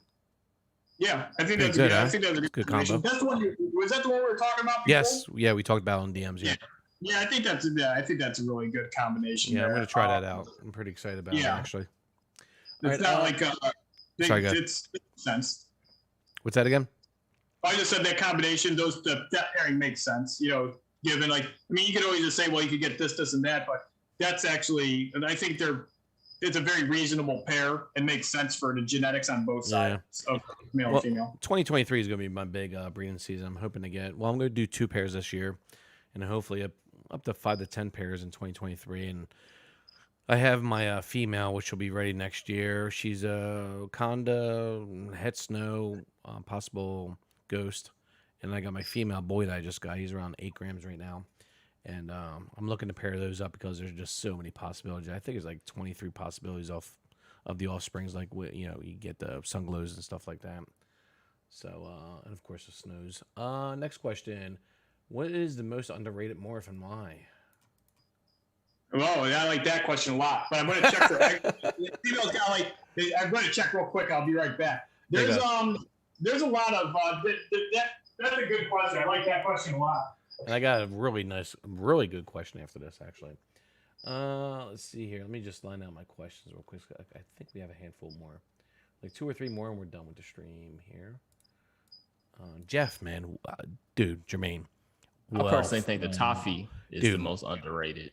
You think he's going to say that? Yeah. That's my opinion. I've seen a toffee glow, which is the toffee albino, and that's gorgeous. Amazing. Yeah, I know. So wealth of knowledge tonight with Jeff, huh, Germaine? Jeez. Yeah. I just let him talk. A lot of experience. This guy has incredible experience, man. It's just amazing. Well, you figure this kid grew up breeding this stuff for many years, so it's great. Wealth of knowledge there, Jeff. Oh yeah, no problem. Like I'm around hognose like every day. You know, for the time I was like in my mid-teens, I was always breeding quite a few. So I'm 34 now, so I've had like 19 years of really consecutive, like multiple breedings. And you know, I've been keeping them since I was 9, and I technically bred my first pair. I tend to hatch when I was like 11, right around like turning 11. But yeah, I didn't start breeding like a decent amount until I was like 15. Then I started having consecutively. I'd have like 9, 10 females to breed. All right, so you're bringing in a bunch of money. Do you have any employees, real quick? I do have some part-time employees. Part-time, my mom, my mom actually helps and maintains a lot of my geckos. My one cousin helps part-time. He has odd hours, and he likes to come over at night and cool. Do odd, like a lot of times we'll clean the mice. Actually, he's coming over tonight. We're going to clean all the mice out. Oh, cool. And he'll go on geckos. Geckos need to be cleaned so much. My friend Tim helps me maintain my baby hognose. He comes over one day a week for about 8 to 10 hours. And so then it's just me. So it's like a family friend project that you. Yes. Yep. Yeah, I have a lot of family and friends helping out. Oh, then my friend Eric too. He still, comes over and helps maintain and, take care of a lot of stuff. So that's awesome, dude. That's good, man. Another question. We only have a handful of questions left. Have you noticed any health issues related to genes, like how the spider gene causes neurological issues, for example? Pastel pink, there's been some slight neurological issues with some of them. It's supposed to be getting better, but I haven't had personal experience with that. I've actually not really worked. I have some pastel pink that I'm going to be pairing. And I have very few. So we'll see how that goes. I hear from most people that they don't have that issue. And I've heard of some fertility issues with the females with pastel pinks. They have a little higher chance of not to be, as fertile as just say like other genes. Other than that, though, all the other genes seem pretty good. Lavender females, sometimes their fertility seems to be a little definitely less than regulars, and I've seen that or heard about that in hypos. All the other genes, though, don't really see any of that occurring. It used to occur in albinos a little bit, but that was when there was a lot more inbreeding. Albinos are doing significantly, better now. You're not seeing any issues like you heard about like in the early 2000s and late 90s. Hypos too. Hypos used to hear about a lot of infertility issues, and now you don't really. It's not as bad. But so there's really no lethal gene morphs out there. I'm trying to think that are like really negative. Like pastel pink's the only one that has like, and there's very few of them have like a slight neurological disorder. But again, I heard it's getting better, and I haven't produced any myself. I did see one with it one time when it was like around 2008. A breeder had one, and it was like crawling on its side, and I'm like, "What the heck is that?" And he goes, "Well, some of them are kind of like spider ball pythons." And I was like, "Oh, I never heard of that before." So, but the other question though was the most appreciated, underrated morph. Yeah, it's funny because it's at one point it was Sable, and that's why I really wish I would have actually invested harder. But I know a lot of people extremely underestimating that morph. I don't see too many Sables being sold on Morph Market, and if they are, they're pretty pricey actually. Yeah, well, the project took a longer time to get off the ground because a lot of people didn't invest in it right away. A lot of people just saw it as a darker hognose or one that was just hypermelanistic and didn't think much of it other than that. But it's actually been one of the best morphs as far as combinations. There hasn't been a better combination morph aside from like Arctic, Super Arctic, and Anaconda, but those are both incomplete dominance. As far as the recessive, Sable is highly variable and does a lot, but Sable is also nothing without these other genes. So, again, like albino, it's going to obviously look really good in lavender. It looks amazing in toffee. And then, of course, like the albino, like I said, the Sable albinos, the sunburst, there's with the Arctic and then Conda combination, they're just very amazing looking hognose. So, oh yeah, high melanin. It's like beautiful. Yeah, Sables were like 5, 6, 7 years ago. That is by far the most overlooked morph by far, and that's why you actually see a lot of breeders. They're not really that advanced. There's a lot of people that just didn't really invest that heavily into them. Mm-hmm. Currently, caramels, they're coming up a little more. I think caramels are underappreciated for combinations, but you also have to be kind of like they're also not the best morph for putting into absolutely everything. Although they do pretty good stuff, even like an albino. They make pattern pretty aberrant, even if there's the carbol coloration isn't real apparent. You can tell by the belly and the neck pattern and overall body pattern a lot of times. So it's a very good trait. I think caramel's overlooked. Other than that, I mean, the thing is, since there's not a whole lot of morphs in hognose, there's a lot of stuff that doesn't get that overlooked because somebody's going to be working with it and making combinations that get appreciated. Well, quick question, quick answer. We got 2 more questions left, and then we're done. Do you think that the hognose traits, the morphs, are going to expand to what the pythons and ball, the pythons are right now? No. I think that's impossible just because there's tens of thousands. I think there's somewhere around 60,000, 80,000 ball pythons exported out of Africa every year, and they're looking for morphs. And so they have a very large sample size. Hognose, there's hardly any coming from the wild. They're very difficult to find. Most places you can't take them from. A lot of states have fragmented populations due to...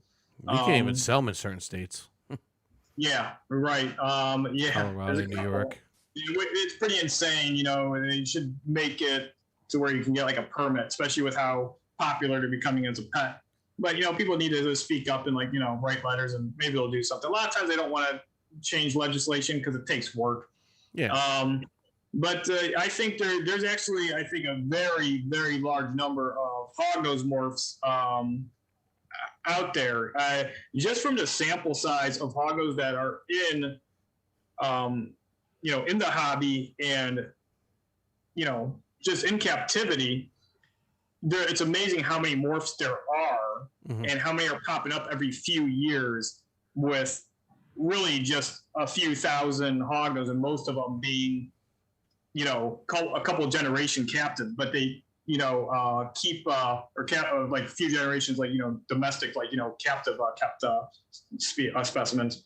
But you just see these morphs that keep coming out, and it's like there's so many recessive traits, and then there's the couple incomplete dominant traits.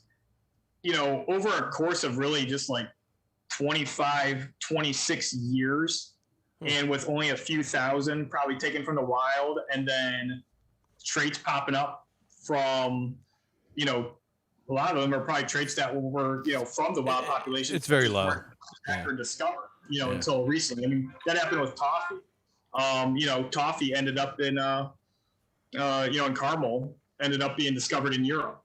And those were guaranteed, those were traits that were from wild populations of hognose, but, they were being bred, and they were possets, and the hets weren't known, and somebody got some over there. And since they had smaller collections and they had those imported hognose, like, well, we're going to breed these together, and some of those ended up being related, and they produced toffees or caramels out of them.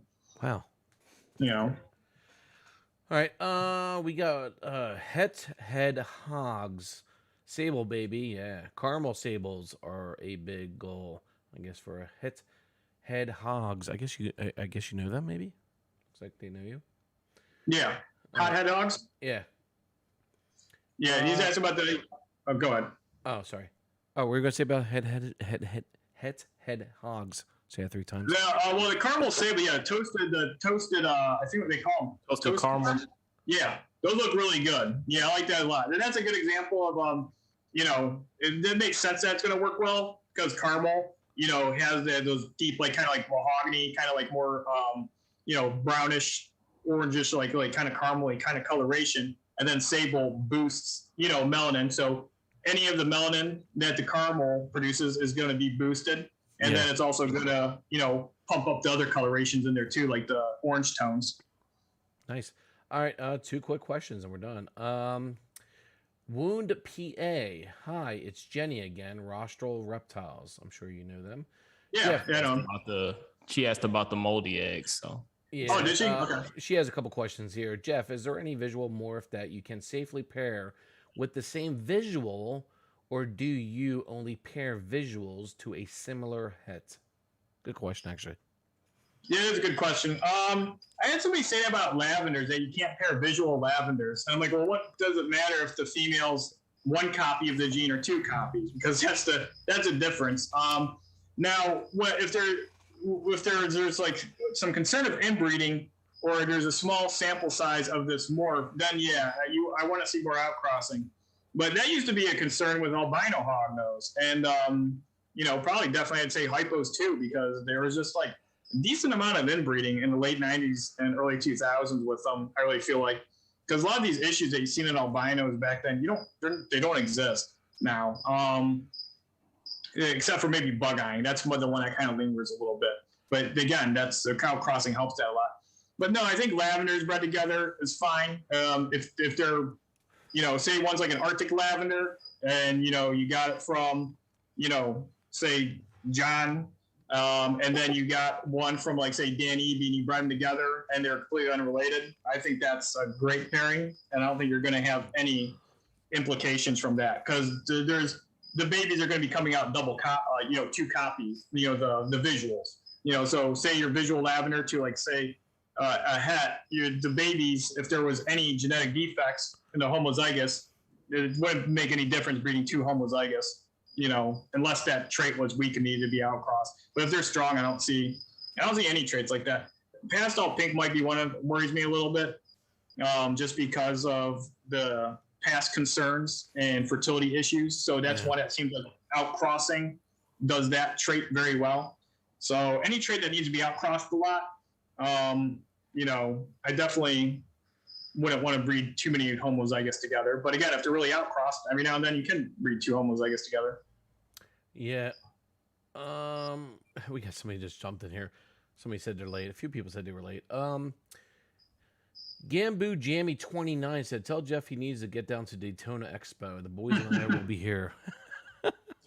I actually see another good question. Sure. When you Go ahead. mentioned earlier about the females potentially eating the males and you kind of making a female regurgitate, are you using the tail rubbing technique to do that? How do you get the female to regurgitate a male? If you can. Usually I put up on the rostral scale, and like doing the tail technique. You can flush a bunch of water down. Like, you want to take like a big like needleless syringe and put water down there. A lot of times I'll massage her stomach and just try to get her a little like riled up. Because generally the massaging of the tail, like if it's completely in her stomach, in that case, I don't think lifting up on the rostral scale is going to really do anything.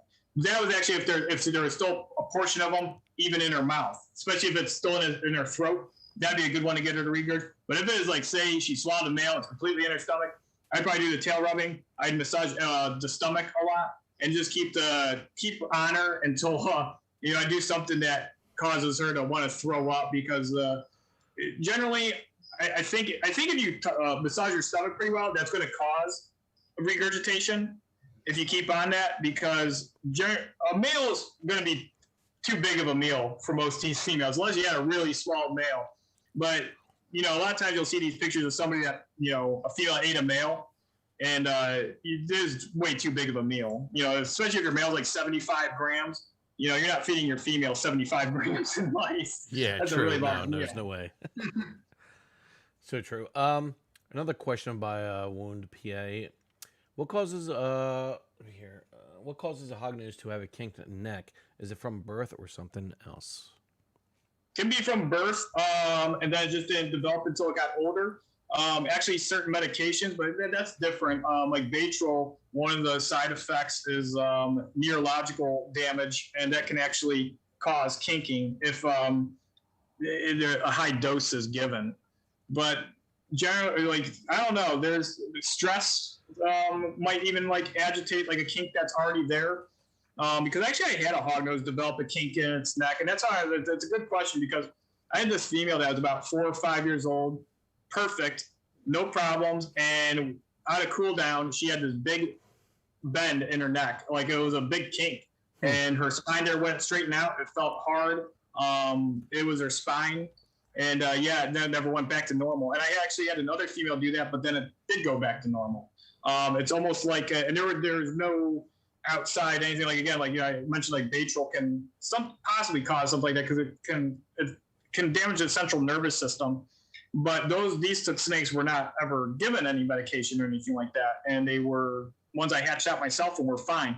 But I've only seen that case 2 times. One where and they were both from after cool down, and the one had a kink in her neck and it never went away, and the other one had a kink and it was there for a few months. And I'd actually massaged the area, and I was like, this is insane that this happened. And her neck went back to normal eventually.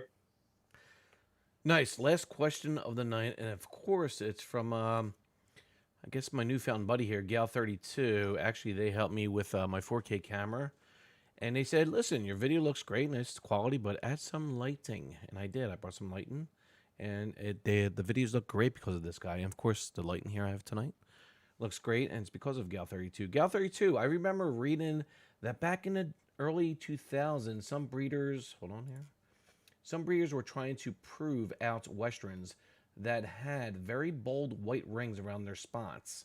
Do you think there's anything to that? If it's a Western that had bold white rings around its spots, and it's something that's kind of like popping up, and if we're not really seeing that trait, that's definitely something that sounds polygenetic, and it sounds like something that can be replicated. You just need to find that desired look and keep on it. The thing too is, though, sometimes you might line breed something like that, and sometimes through line breeding, those characteristics can actually change. So say if you're line breeding and it has these nice white rings around the blotches, it might turn into something, say like a green hypo, where the background starts to be like almost all white, and so then the white rings kind of lose that contrast because it's blending in with more of the background pattern. And to me, that sounds like some locales of Mexicans have those really dark blotches. Yeah, the Mexican hognose, yeah. Markings around that. Yeah, because I've seen this one locale of Mexicans back like 10, 12 years ago, and their background was like it wasn't stark white, but man, it was white, and the blotches were bold, and they were really good looking snakes. Nice. What's the difference between a green hypo and a green phase? Well, green hypo is a line of green phase. Okay.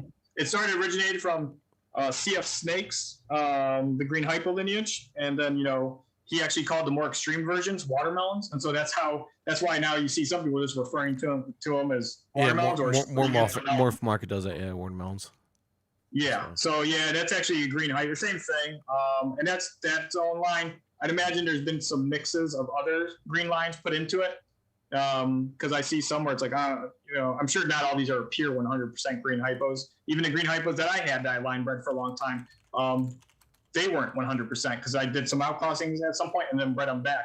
But they were really high percentage, and some of them, turn out extremely nice.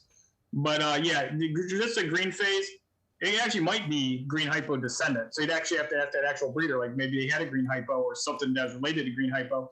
But it's pretty natural to get green phase wild type hognose. So it's not that uncommon to be breeding hognose that might have that kind of wild type background in their bloodline, and then you're breeding them, and then you get some green phased hognose, and then you can line breed. And then sometimes traits can help with that too. Like a lot of the Montana locale stuff, like the het sables that Dan produces, there's a lot of greens in them, and then he started keeping ones that are more green, and so now he's breeding some, and then he has some just wild type locales of his own lineage of greens. Then there's the Court Gavrith greens, and some of those are incorporating wild caught lines. So there's actually quite a few cool green lineages out there. Yeah, I would love a pure green hognose in the near future. Well, it probably won't happen, but guys, we're done with the Q&A. Thank you very much, guys. You guys that have showed up tonight, thank you very much. I appreciate your support. Guys, go check out Germaine. He was my co-host tonight. Germaine at Shovel Nose Hogs. His YouTube link is down below. Hey, Germaine, you got any parting words before we get out of here? Thank you for everybody that tuned in for the live stream. I hope y'all learned a lot, because I know I did. Man, I'm like, this is going to be like, people are going to come back to this video, I think, because Jeff just, a massive amount of knowledge, man. Thanks, Jeff. Sorry. Oh, no, thank you for having me. I'm glad that we all put this together. It's a lot of fun. Yeah, definitely. And guys, go check out our special guest, Jeff Galwood, over at JMG Reptile.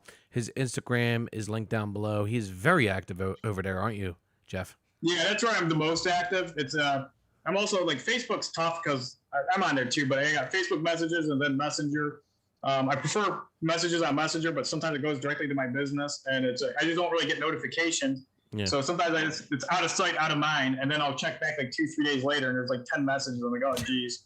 And everybody nowadays, I understand it. They want a response pretty quick, and it's like sometimes it gets a little hard, but I try my best. But Instagram is the easiest way to get a hold of me frequently.